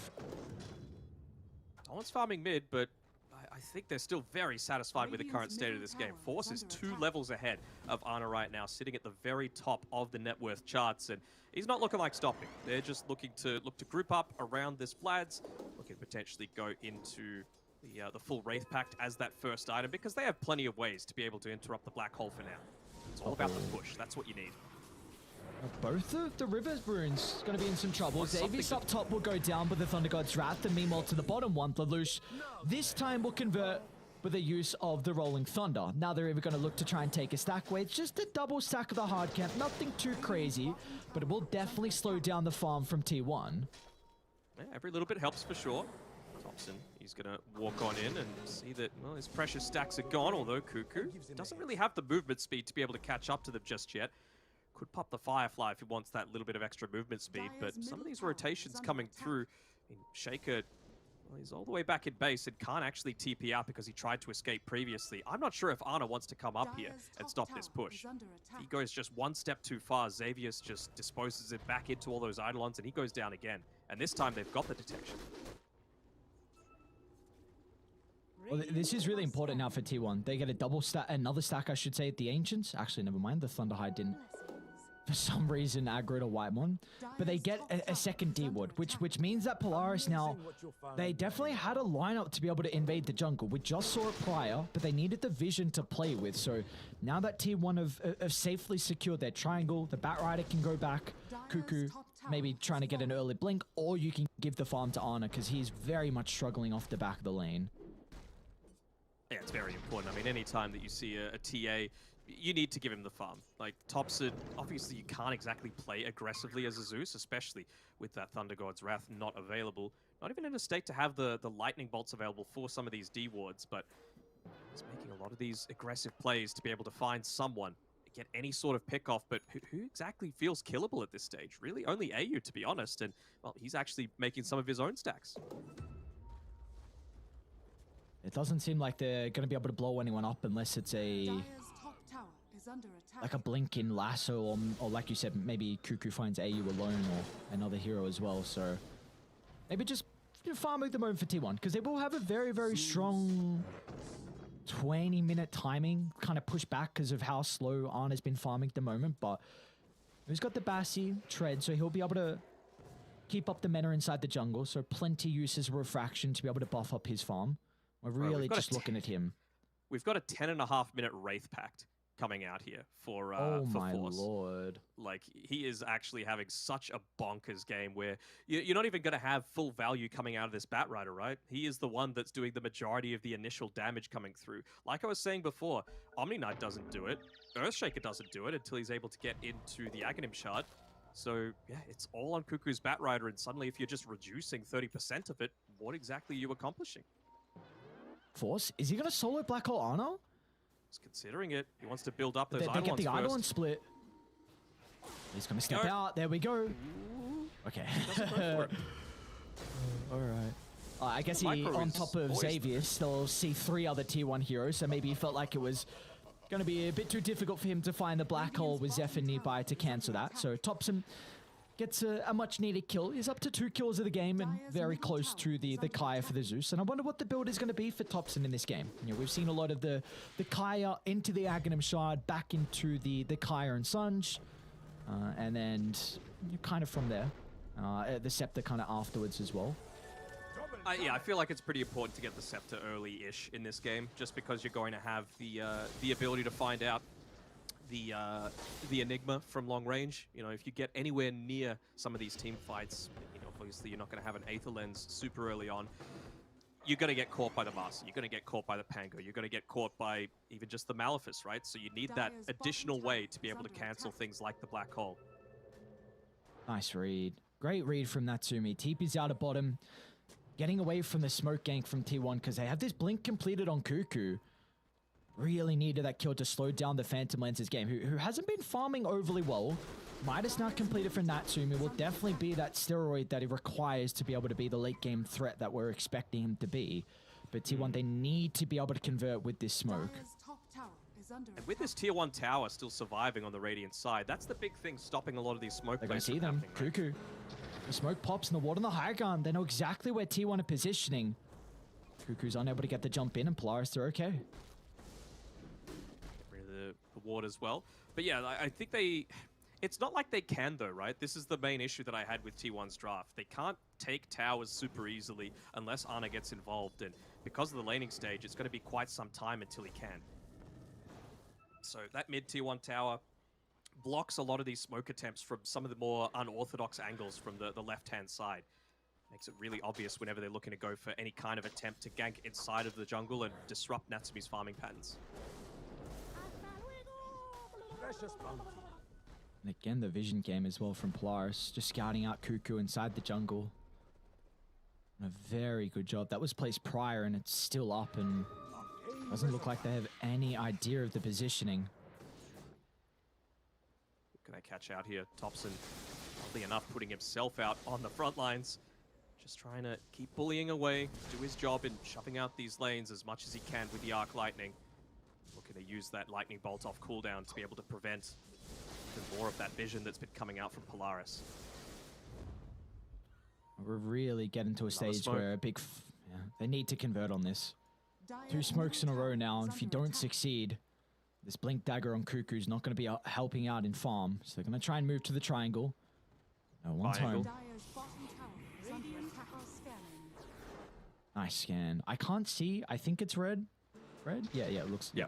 Beautiful scan. You're asking the red game colorblind guy if it's red or not. As soon as I said that, I'm like, yeah, probably the wrong question to ask. I couldn't see all the lines were drawn on the map. I'm like, come on, dude. Bot lane, you got Blink Dagger. All right, they find him. A big jump from Cuckoo onto the PL, but there's no damage. Natsumi's okay, still gotta be cautious. The threat of the Thunder Gods, but Ana, he might be in trouble. Steps too far forward, Lelouch can bounce back with the help of Whitemon nearby though, but Ana's on the wrong side of the fissure. Xavius was able to drag him away, but there's no kills occurring down bottom as everyone gets out, but maybe Cuckoo can chase down Xavius. They know that the Marcy TP down bottom, so they'll look to dive under the tower. It will make him work for it, but in the end, it's going to be Thompson that gets the kill. And he's up to a killing spree, but look at the move from Polaris. Instantly to mid lane they go to try and take the tier 1 tower, and they could potentially get the kill as well onto Zephyr. He's got the Echo Slam at the ready. He's going to be able to drop it onto 2 heroes, but with no one else nearby. That is a wasted Echo Slam out of Zephyr. I mean, they're probably going to lose a tier 1 and a tier 2 tower. Force is pushing up top with all the Eidolons. They have no glyph available. Killing mid isn't going to refresh it either.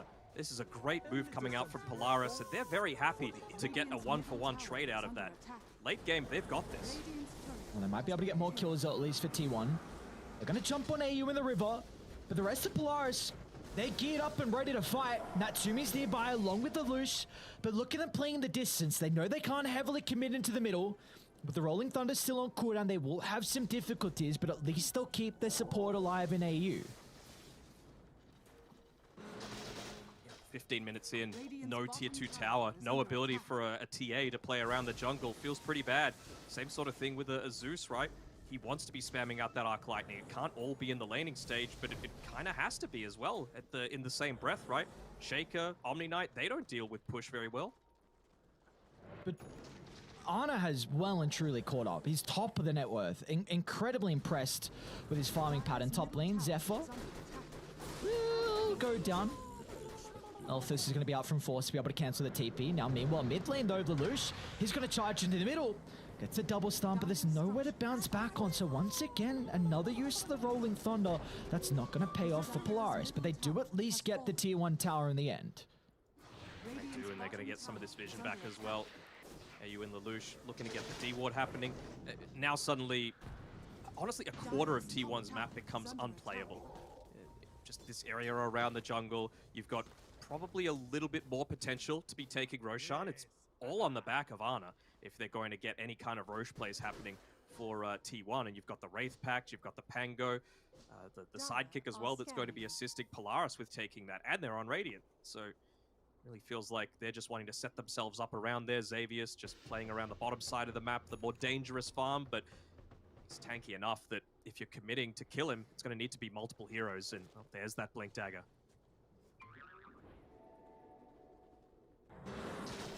Another very slow-paced game. Either side's been trying to make their plays to trying to set themselves apart, but there's only one kill in it at the moment. The Polaris have been able to edge out a pretty big lead early on in regards to the net worth, 3,000. But they are getting close to their item timings. Deso just completed on Ana. Still going to be quite some time away from Cuckoo's BKB. We do see the other items though. We didn't, Zephyr with the Ag Shard. So they are definitely in a position where T1 can take a fight. But it feels like it has to just be the perfect jump. And who do they need to bring down on T1? Who do they have to kill to kind of enable these team fights throughout the early game? Who did T1 need to focus? Yes. Probably the Enigma, to be honest. Like, if you could get him before the Wraith Pact's there, then, you're not dropping the Midnight Pulse. It means that the TA can stand and fight a little bit more without worrying as much about the refraction charges. But, I mean, I guess you're into an Unleash, you're into a Swashbuckle, you're into PL and all the illusions. So, I mean, it's kind of getting to the stage where there isn't exactly an ideal target. And whichever target you find, it's going to take a big cooldown to be able to kill them, right? Probably the lasso. This was the big thing that had me leaning towards Polaris's draft as the stronger of the two, because Earthshaker, Omni, they don't do that job at all.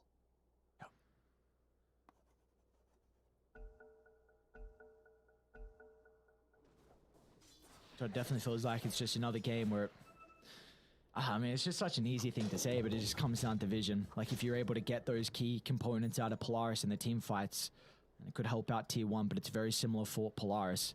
If you kill off the Omni Knight to start, potentially if you're able to find Topson out of position, that can really limit the damage. Oh yeah, by far, Topson is the most important one that needs to be dying here. They know that the jungle is being farmed as well. Zephyr, somehow, the creep died and went over to Cuckoo instead, the neutral item. So immediately revealing that someone was taking the stack. We mentioned before that Ana struggled in the lane, but his capability to catch back up is definitely one of the best here with the Templar Assassin, and that's kind of similar with the Phantom Lancer as well. It also wasn't getting the greatest amount of farm off the back of the lane, but thanks to the Midas, Natsumi is top of the net worth. 1-0-1. Yasha Diffusal Blade is along with the Midas, but he's still going to need quite some items to be able to take these fights. Still a difficult game for the PL to play into. I mean, for sure, the timing they're playing for is the well, it's under mid. They got the blink from Lelouch. It's a decent start, but they don't get to bounce back onto Topson. At least the Purge going to be able to hold him inside the river. Xavier's going to try and fall with the damage as well, but Topson's still alive for the moment. Still Force jumps in, gets him Elephas. The answer from Cuckoo's not enough. They'll be able to charge him down, and now without the back rider, along with the Zeus, it's easy pickings for the rest of Polaris. As Lelouch can close the distance onto Whitemon, and this could open up the pit now for Polaris. Lelouch, more like Lel Ouch. He was able to get right on top of them, get all of that mana burned off very quickly into that team fight. And, it was another pretty decent Fisher coming out just to try and stop the pathing of the Rolling Thunder, but the work had been done. The Zeus had no mana. You hadn't any abilities to be able to deal with that PL or the summons. It's just a draft that's come together so well for Polaris. And TA is a hero that heavily relies on early Roshans. You are one that can just completely take over the game. Without that second life to play with here for Honor, it's going to be very awkward for him. A blink completed, but it's going to be looking for the BKBs. Cuckoo just will get away. He'll be able to get the D ward off at least. So a little bit more room to be able to play around. They're tipping in. Yeah, he's just coming straight on in. Ultimate to back up. Mana on Lelouch, actually. Mana. A lot of damage. If they can play the distance, they can definitely get the kill. But a banishment's going to give him enough time. Force will even posture aggressively with the Wraith Pack just in case. So they'll cover the retreat. They'll be able to get out of the Dire's jungle. That's it. That is what it's all about, though, right? Playing the distance. And I feel like you have two heroes that have that capability in Topson as well as Cuckoo on the Zeus and Batrider. And I mean, someone needs to commit. Oftentimes it's being Cuckoo just because you have no one else for that purpose. But again, like, who does he kill? We see him use the lasso and barely tickle someone because the follow-up damage just isn't there. All right, smoke off from Polaris. Let's see where they can get out of this. They see Ana farming in the lane down bottom. He will have Whitemon connecting shortly. Whitemon's in a great spot to pop the smoke. Great positioning out of the Omni Knight, but still Lelouch. He's going to try and target down the Templar Assassin instead because they've got the Black Hole follow-up solo onto Ana, but that's all they needed. The first ultimate of the game nets them a big kill, which will now open up the Tier 1 tower. Very, very happy to be able to pop that one. You know, there aren't many safe black hole situations, so if you're able to get one off onto a high priority hero like Ana on his TA, then you'll gladly take it. Still no way to be able to interrupt it if the Shaker's not nearby. Batrider, of course, still miles away from being able to get into the Aether Lens, let alone the Octarine Core. Lelouch is going to be in some trouble. It's a great pick-off for T1 to find. A big streak over to Topson. 606 gold. A little bit of gold as well into Cuckoo's bank. Yeah, gives him the Aether Lens. So that'll be a nice little pick-up for Topson. And a blink now. It's a pretty decent timing from Zephyr, honestly. Shard and blink at 21 minutes. Cuckoo's going to find another kill. So just Polaris bleeding a couple lives across the map, even though they got the kill previously on Ana. T1 still showing they got the chops to be able to combat early on. Yeah, really not necessary to give up a few of those kills. I understand Lelouch because they weren't expecting both Topson and Cuckoo to be in the same lane, but yeah, definitely didn't need to be given that one up on the Shadow Demon. Speaking of, by the way, he is going to enable himself to be able to play super defensively as well with that Blink Dagger that he's got queued up, just 300 gold away.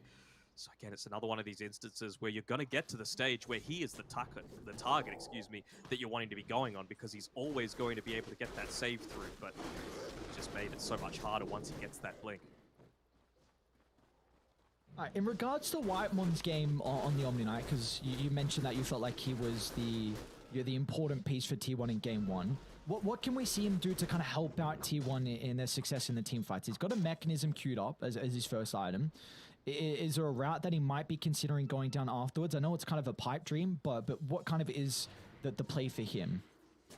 I'll be honest, I was referring to more about the laning stage for that, just with more points of the purification to be able to deal with it. So we saw what happened, right? Ana just got completely bodied because he was having to deal with all those Eidolons. Maybe... I mean, he's going for the mech. Could he go like a Boots of Bearing sort of build just to be able to buff up Cuckoo a little bit more to provide the ability to play from range for not just him, but his entire team? Would help with whoever gets hit by the Diffuser Blade active too. That's the real PL. Natsumi's pushing very aggressive at the moment. Trying to force some reactions, and he does just that. T1 bringing multiple members to try and keep Whitemon alive, and the Omni Knight's going to be able to get out. But still the net worth lead, it's growing for Polaris. Even though they found this first Roshan and not really taking too much map control, it is slowly bumping up in their favor. It's up to 6,000 now, the highest the lead has been so far in this third game. He's just playing essentially the exact same game that he played last time, right? Just with a PL instead of the Naga Siren. Using the illusions, I mean, back with very original OG, first major winning OG. Oh, hold on, actually. Top lane. Looks like Thompson's able to get the invis. They were playing all around these illusion carries, right? The PL, the Naga Siren, the Alchemist, which back in the day was going into the Manta style. So I feel like if there's anyone that's going to be able to address this, it's Ana, but he's going to need to get vocal. And that's not really something that he's known for.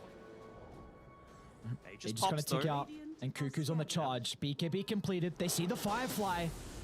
Thunder God to try and give them some information. Natsu with the jump in, but Cuckoo, he doesn't get the initiation now. Cuckoo might be in some trouble. He's going to be protected with the BKB for a moment, but look at Lelouch just charging towards the backline, trying to create some chaos. It'll open up Xavius to move into the middle. They're onto Thompson, but he's going to be fine. A Guardian Angel buying some time so Thompson can reposition. They'll kill off Xavius. Meanwhile, Cuckoo's stuck on the high ground.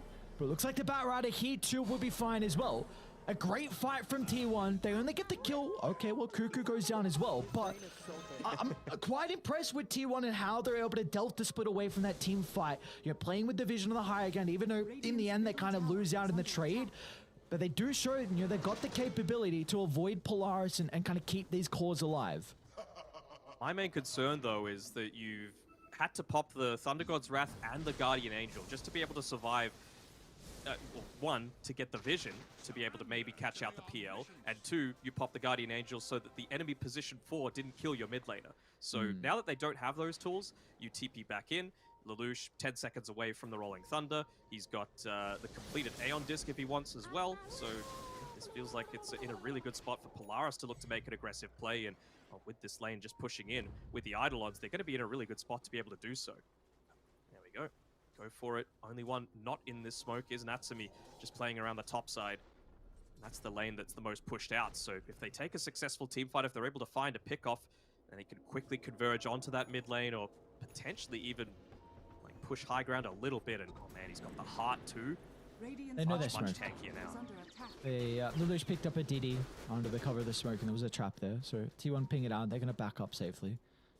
You just mentioned as well what the position 4 in Polaris is able to do in the team fights, and you take a look at the next item from Xavius. We see a lot of kind of the BKB into the Basher afterwards, but this time it's actually going to be the Nullifier to look to address the Omni Knight.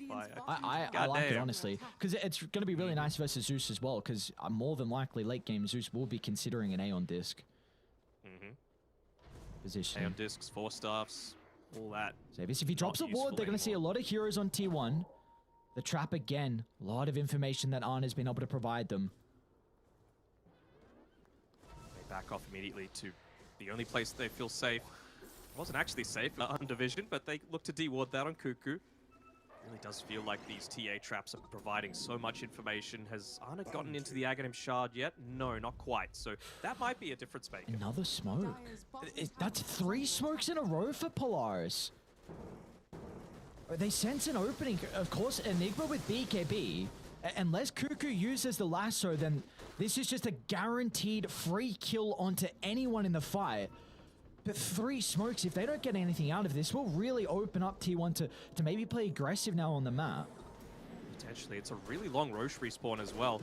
So, again, they want to get a pick off because they know that this is their strong timing. T1 realize that, so they're playing uber defensively. So it's good play on both sides, but like you mentioned, it does open up a small window for T1. However, Polaris are happy with going late. It's an Enigma and a Phantom Lancer who's in an advantageous core-to-core matchup. So things are just going to get easier. We mentioned before Xavier's on his Marcy. Getting into that nullifier is just huge, right? Position 4 with a nullifier, kind of nuts if you're able to get to that stages, and it never really feels like the Omni Knight is going to have that same level of impact. Maybe the Shaker. Zephyr's been playing pretty well. T1 at least, they have been able to deward both the observers that were placed on the cliff, kind of with the top power rune and the bottom power rune, so this will give them a bit more of a... Oh, look at the jumping. Cuckoo onto the Marcy in the mid lane. The Lucius instantly going to be able to follow in pursuit. Trying to charge down Thompson with the Diffusal slow.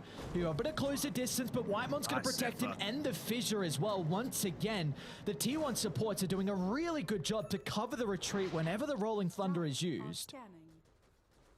It was always this duo within SEA for at least 2 years. They were the best support duo out there, and well, clearly showing why. Just their positioning always on point, spell usage, recognition of where's safe to play on the map, and well, I feel like they're not going to feel too confident in going forward now because that BKB Black Hole Disruptor in the Flaming Lasso, it's not available anymore. Look at this Observer Ward. It's giving them so much information. They're going to be cautious, T1. Natsumi's going to charge forward, but the traps again, giving T1 that opportunity to be able to reposition. Ana's considering about beating back onto the Phantom Lancer, but is very hesitant with his own positioning. He bought the shard on Ana as well, so he's going to have that little bit of silence to be able to stop, for example, the Shadow Demon for going for the saves.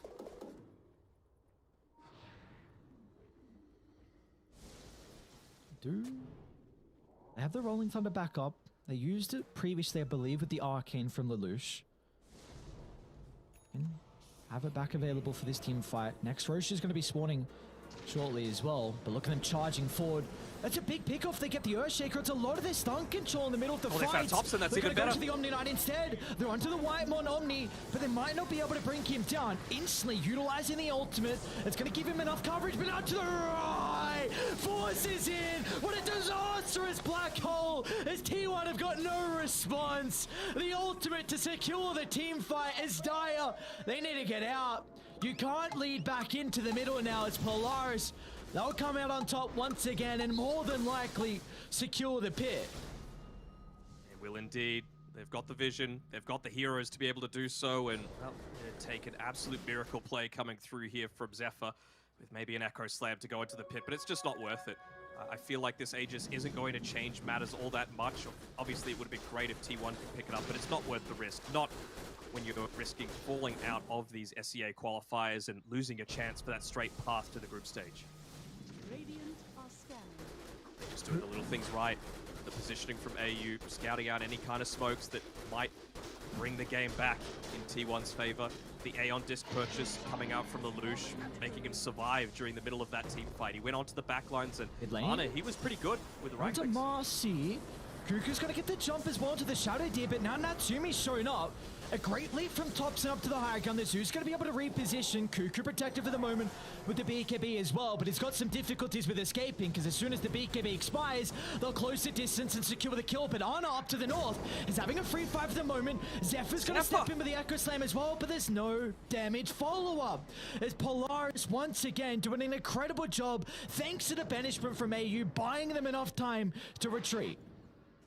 They're so low as well. They all get away on barely anything. Xavius, he did have to use the buyback, but again, it's another kill that you're able to claim onto this Batrider.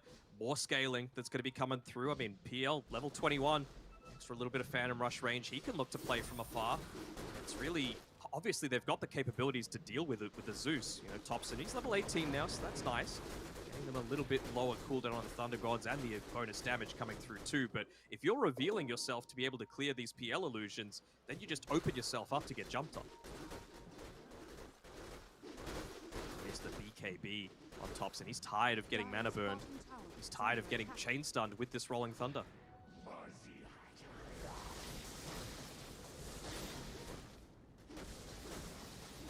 Kind of feels like I feel like they need a gem on Polaris. The only thing in my eyes that's keeping them in this duel. What's on at the moment? Beautiful double fissure. Are they going to be able to move in though with this start? T1 playing the distance. Ana's going to try and get the jump. The last right click, it's enough to get the kill.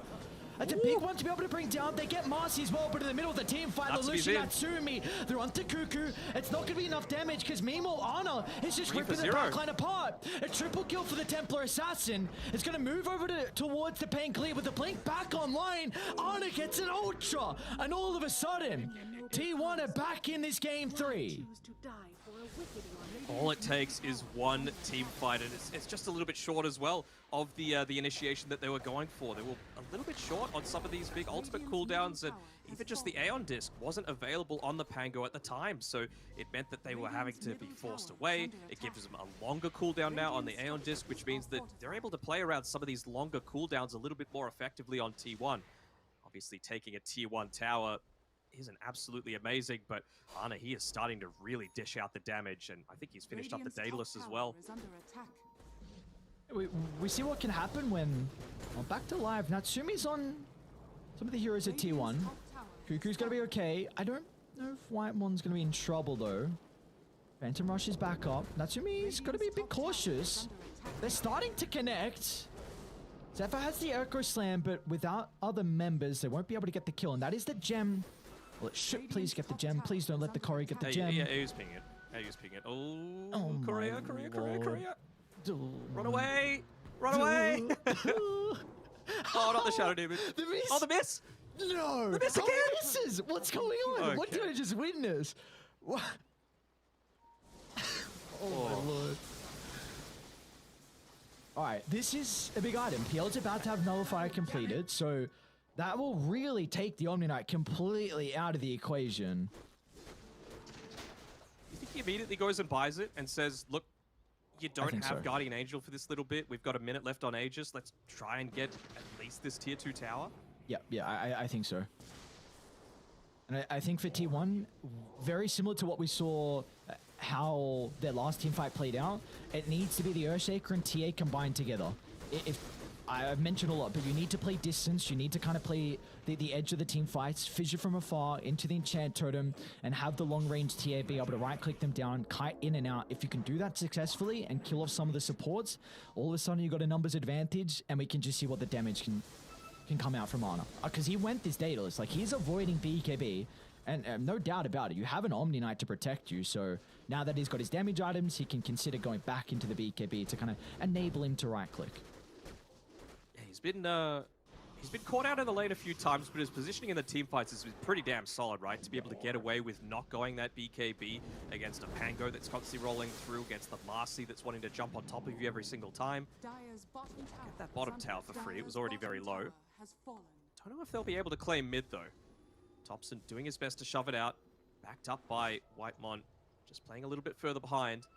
They're going for another smoke here. Will this one catch out? And they know that Ana's up top. Might be Zephyr in good position once again to be able to find this one out. Actually avoid the lane, though. They're trying for the big wraparound. He's not quite in the Ana spot. He's a little bit south of that. But Xavius, will the smoke pop? See the Shaker. That's not the target they want, though. Oh, it gets up and gets out in time. Oh, the Spidey senses, man. Very nicely done. Very nicely done indeed. T1, 6,000 deficit for them. And the items once again starting to be accumulated. You even got some 20 talents, in particular Thompson. Extra damage with the Thunder God's Wrath, plus 100. What level is Ana? Oh, he's 22, so he's well and truly past that. It's gone for the Melt Dispels in a game like this.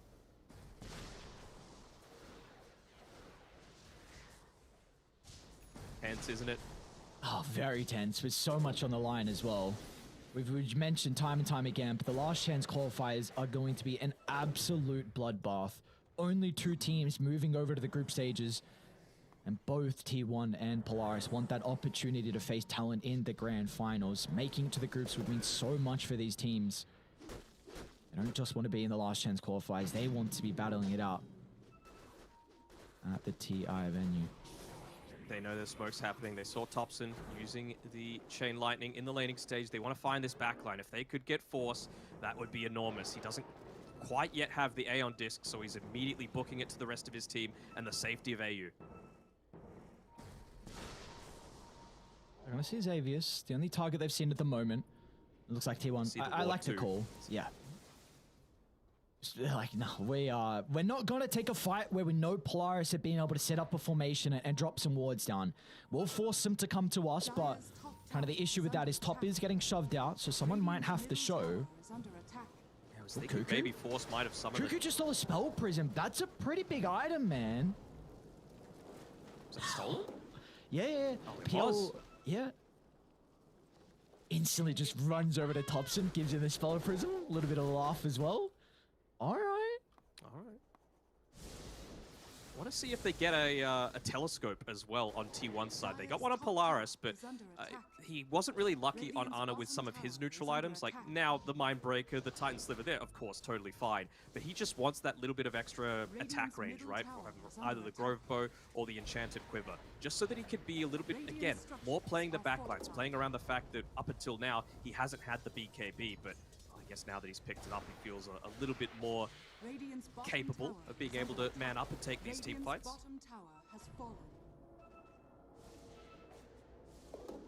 Finally, Tier 2 Tower is going to be playing for T1, so they will be able to get the outpost control now.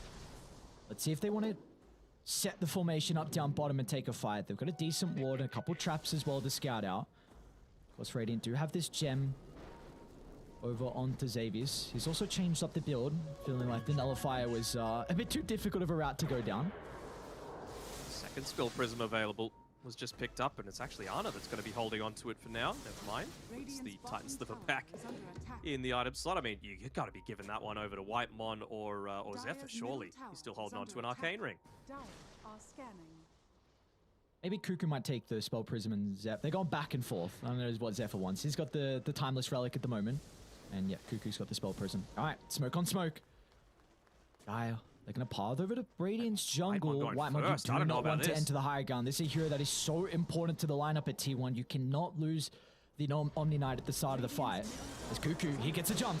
Over to Xavius. AU's instantly in with the banishment, but there's a double damage run as well. And Natsumi's going to snag that up, so they will have this advantage now as instantly T1 on the retreat. They'll be able to get back towards the T2 tower. Can they go back in though? Because meanwhile, Whitemon, he's completely isolated a rest from the T1 members. They'll kill off the Omni Knight. He does have a buyback to rejoin if the team fight breaks out. Looks like that's not going to be the case, as Polaris, they're happy with what they've got.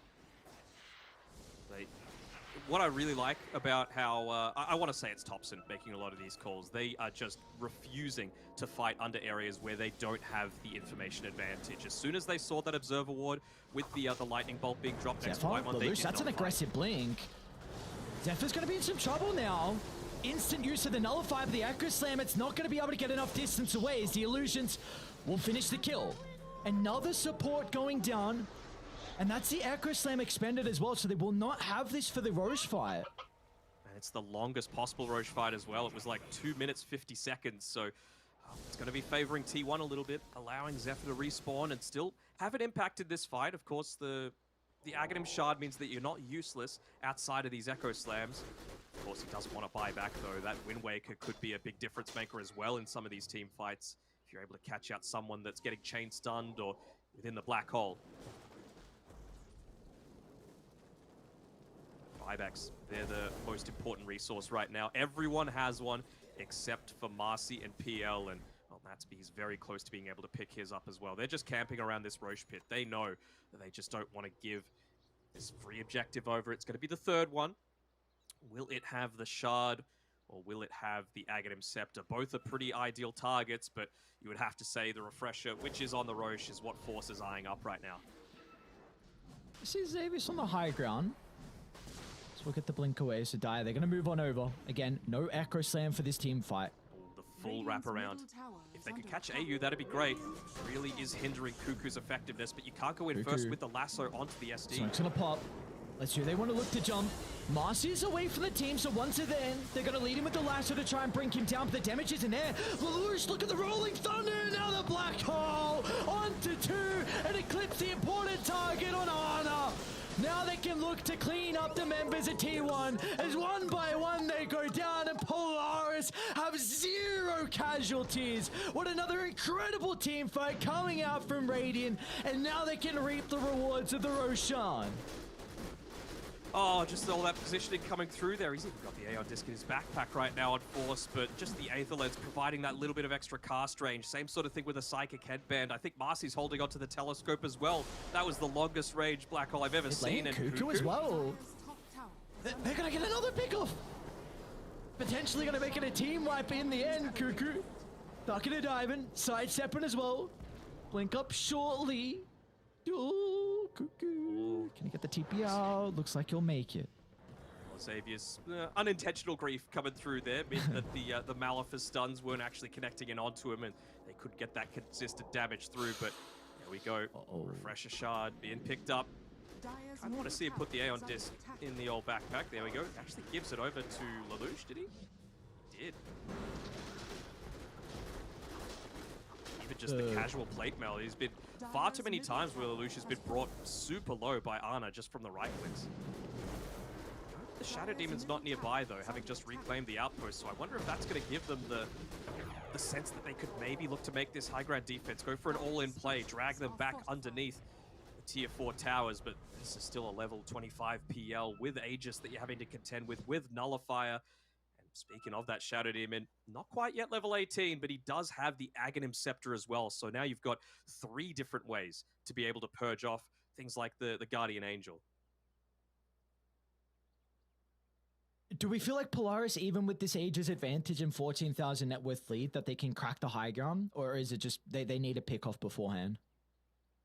I think they're always capable of doing it, right? You can just send the PL illusions there. I believe Natsumi's got the Aghanim Shard. Yeah, he does. They're tanky as hell. Skadi, Heart, Sanjin Yasha, Ascetics Cap, everything that's just going to give a ton of HP through. And then the Eidolons as well, of course, assisted by the Wraith Pact. So you think about that and you think, well, you know, Zeus is probably going to be able to deal with them reasonably with the Arc Lightning, but the Eidolons have a lot of magic resistance, so they're going to be surviving a fair amount. And then all that really is again, just revealing the positioning from the Zeus. That's going to enable you to make these dives happen with the Marcy, with the Pangolier, and if Zeus dies, the team fight's just completely open for you. They've still got plenty of buybacks, though. That is one thing that T1 can look to play around with this high ground defense. That's really the big advantage that they are going to have, in fact, is just these buybacks. So we'll see how much they're going to come into factor here. We'll need probably a couple if Polaris do look to siege.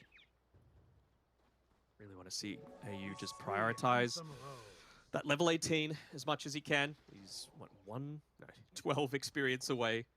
It's only 100 damage, but it does make a difference if you're able to just layer this one out onto 3 separate heroes. That's 300 extra damage that you're outputting as a support in a team fight. Close that up, and there we go.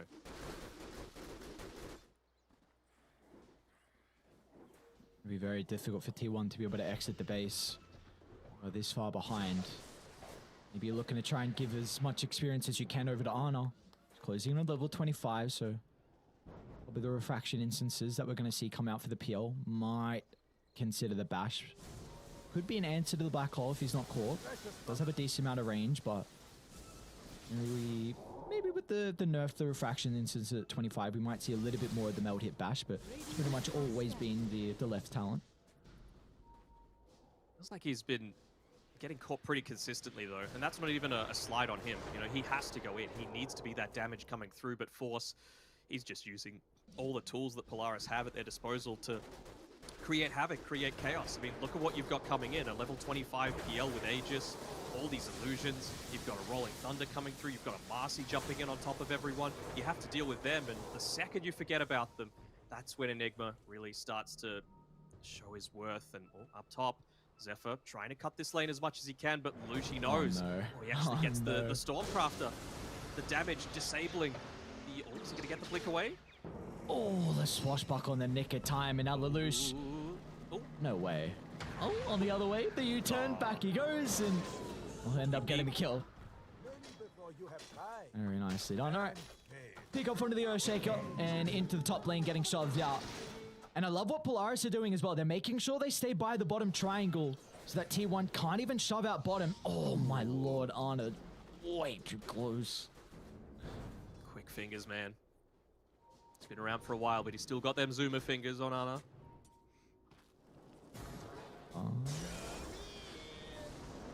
Close to 25 as well for him. Xavier's about to drop. Easy. Free kill. All right. That's a dieback timer as well.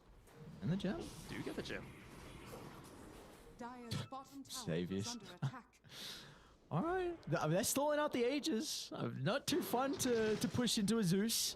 Spam of the fissures. Even honestly, the Batrider with this level 20 talent is a big issue as well. And if he can ever get to that late stage of the 25, then it's very difficult with the spam. So they're not going to be able to crack the high ground with this Aegis. 50 seconds left. So it's just up to them now to try and get as much farm as they possibly can. Lelouch, he went the Rolling Thunder cooldown for level 25 talent. We see the PL as well. He's already had his for quite some time, but the Doppelganger's cooldown. So it's just up to them to be able to work towards their next set of items. But are they ever going to reach max capacity here? In particular, PL, 7-0 and 10. 34,000 net worth. What can he How much bigger could the man get? I mean, he's got a blood thought. He's got a nullifier in his backpack. You know, like, it feels like he's pretty much max capacity at the moment. I guess, what, Scepter, Moonshard into Roots of Travel, probably for Natsumi. Yes. Like you said. We're really splitting hairs there. If we're really, like, saying, like, he's not full slotted yet, then that's probably what's going to be next on the cards for Mr. Natsumi's. There we go. Third Aegis is soon to expire. T1, they're trying to set up on the top side lane, but nice read once again from Lelouch. He's going to look to jump out, so that also gives Arna the level 25. He did go for the meld hit bash. Okay, very interesting. Bottom lane, Thompson. Forces in. Oh no, they cut the Batrider as well, so they can't get to break. They won't be able to cancel the black holes again. Onto 2 goes the ultimate for the instant use of the buyback. T1, they need to get something out of the top, some buyback, but they're retreating. Instead, Cuckoo is out to the left. The lasso drag back with Arna nearby. They'll bring down Lelouch, and Aeon Disc will only delay it. So we're 1 for 1. The pop refresher. Force has got another black hole. This might catch them off guard. Yeah, they're still clumping up. Not close enough that they're all going to get caught in the same black hole, but they want to make sure that they're able to take this team fight. This is one of the few instances where they've actually had the outnumber. Xavier's, he's still playing pretty fearlessly. Looking to place that super deep observer ward. Try and find the pick off Thompson would be the absolute dream. Then they would have nothing to stop this Phantom Lancer at all. Cuckoo's positioning, however, is going to be able to scout them out. It's kind of big that forces Aeon Disc got popped. A bit more difficult now for him to be able to position throughout the fights. Just go for the smoke again. They want to make this happen. They want to try and invade, go for the full wraparound. They should know that they're playing around. Immediate ping saying, get the hell out of here. We don't want to be able to give them a way to be able to come back into this game. Whitemon, you're very far on the front line. Same with Arna. They'll get the instance onto the real Phantom Lancer, but the chain control's not going to be there as he moves over to the right side with the Echo Slam now. They're trying to target him down with the black hole of a lifetime! Force! Where's the damage though? Natsumi's going to try and turn it back around. A doppelganger targeting down Arna. They've got the real TA. They got to get on Thompson. Secure the kill, but Arna's going to buy back. He's going to try and rejoin the fight, but it might be too late as Natsumi's too far. They don't have the answers to the PL as now they can look to clean up. Arna brought back and he might be sent to the grave for the final time this game. But a Fissure buying some valuable seconds, but they'll toss him back into the middle of the team fight as Natsumi's locked onto his target. Arna's gone. No Thompson as well. And look at Lelouch. It might be a rampage, and you bet it is. Natsumi, give him the double rampage, and that'll be it. What a team fight to send Polaris to the grand finals and get their rematch against Talon. Oh my! So close, yet so far, so many times. They've always seemed to be the bridesmaids, Polaris, but this time around, still no emotion. You just knocked out T1 of these qualifiers, my guys, and, well, they're looking just composed, cool, calm, collected, and Force, he gets the shoulder rub. It is all on the back of him. Understandably, T1, they're feeling a little bit deflated right now, but what a performance coming through. From the draft, that was a clear as draft victory as I've seen in quite some time. The lanes were always set up for success. You let through this Enigma, and then you show why you do not let Force have this hero. First phase banned consistently. The one time Polaris have that first pick, and they take full advantage. Yeah, I feel like it's just going to be completely different. Grand finals, doesn't matter how many games we go, there is no Enigma getting picked up from Force. You said it perfectly. The amount of times this guy just got multi-man black holes was incredible. What a performance from him. Polaris being able to knock T1 out of contention here of make it into the group stages. And Denog, we mentioned at the start of the day as well, 3 out of the 4 times here in the regions, the team from the lower bracket finals has 3-0'd the team in the grand finals. Is that trend going to continue? Can they upset Talon? Because Talon, they did 2-0 Polaris. They sent them down to the lower bracket.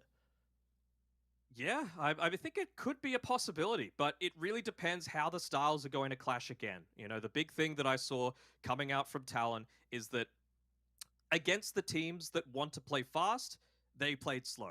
Against the teams that want to play slow, they played fast. They adapted their gameplay. They made sure that they were just itemizing correctly for the specific situations. So we'll see if they're able to do it against Polaris. They would have got a lot of valuable information off of this one. Like you said, the Enigma ban needs to be at the top priority, but he did everything this game. He pushed lanes. He won the lane. He landed amazing black holes. He only got caught out a single time the entire game. Like, this was a phenomenal performance coming through from Force and well worthy of sending Polaris through to those grand finals. Yeah, as we take a look at the bracket, oh man, what a closeout. One more series remains. Talon versus Polaris. We got to see in that winner bracket round 2 where Talon could 2-0 them, but those games were not easy for Talon. There was a 60-minute game in there. There was an occasion where Polaris were knocking on the higher gun as well. And those times, Talon, they had to have some crazy comebacks to knock Polaris down. And this puts us in such an exciting position. I hope we go the distance. Again, every single grand final, which is crazy to think about on how competitive every region has been in every single series. But every grand final has been a 3-0. Just give me... I just want a game 4. I won't even ask for too much. Just give me a game 4. I'd like a game 5. Give me a game 4 at least.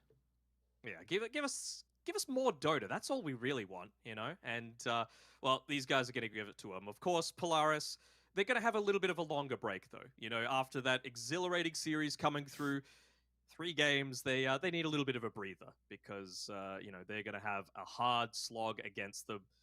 Who would have thought? I mean, I remember back in the day when someone, if they made a lot of these bracket predictions correct, Valve would just be like, you know what? We're sending you to TI, one person that's got everything correct. I don't know if anyone had the bracket panning out in this fashion with Polaris, not even just making the grand finals, but knocking out T1 on the way there. If they're able to take it out entirely, what a great rags to riches story that would be for them. Yeah, the road has been really, difficult for Polaris. It's been shaky for them to get here. We've seen your roster changes, taking Force out, bringing Nevermind in, almost making it to Stockholm Major. Then their coach comes to play as the position 5. They almost made it to ESL, just falling short in the qualifiers. They just fell short in the grand finals as well at the Gamers Galaxy tournament where they lost 2-3 against Boom. But they've got an opportunity now in the best of 5 versus Talon to make it over to the group stages. One team will move on and the other team will join T1 and all the other boys and all the other incredible teams in the last chance qualifiers. Then we're going to have a very extended break here. It's going to be about 40 minutes, maybe just a little bit less for our grand finals. Like you said, the players, they need to get set. They do. And you and I, we're going to be watching the grand finals because it's going to be Mike and John taking you through those. I hope everyone in chat enjoys it, and I hope you've enjoyed us casting these qualifiers as well. It's always an absolute pleasure to cast some SEA Dota, and Aries and I, we'll see you guys again real soon. Yeah, we'll be in chat hanging out,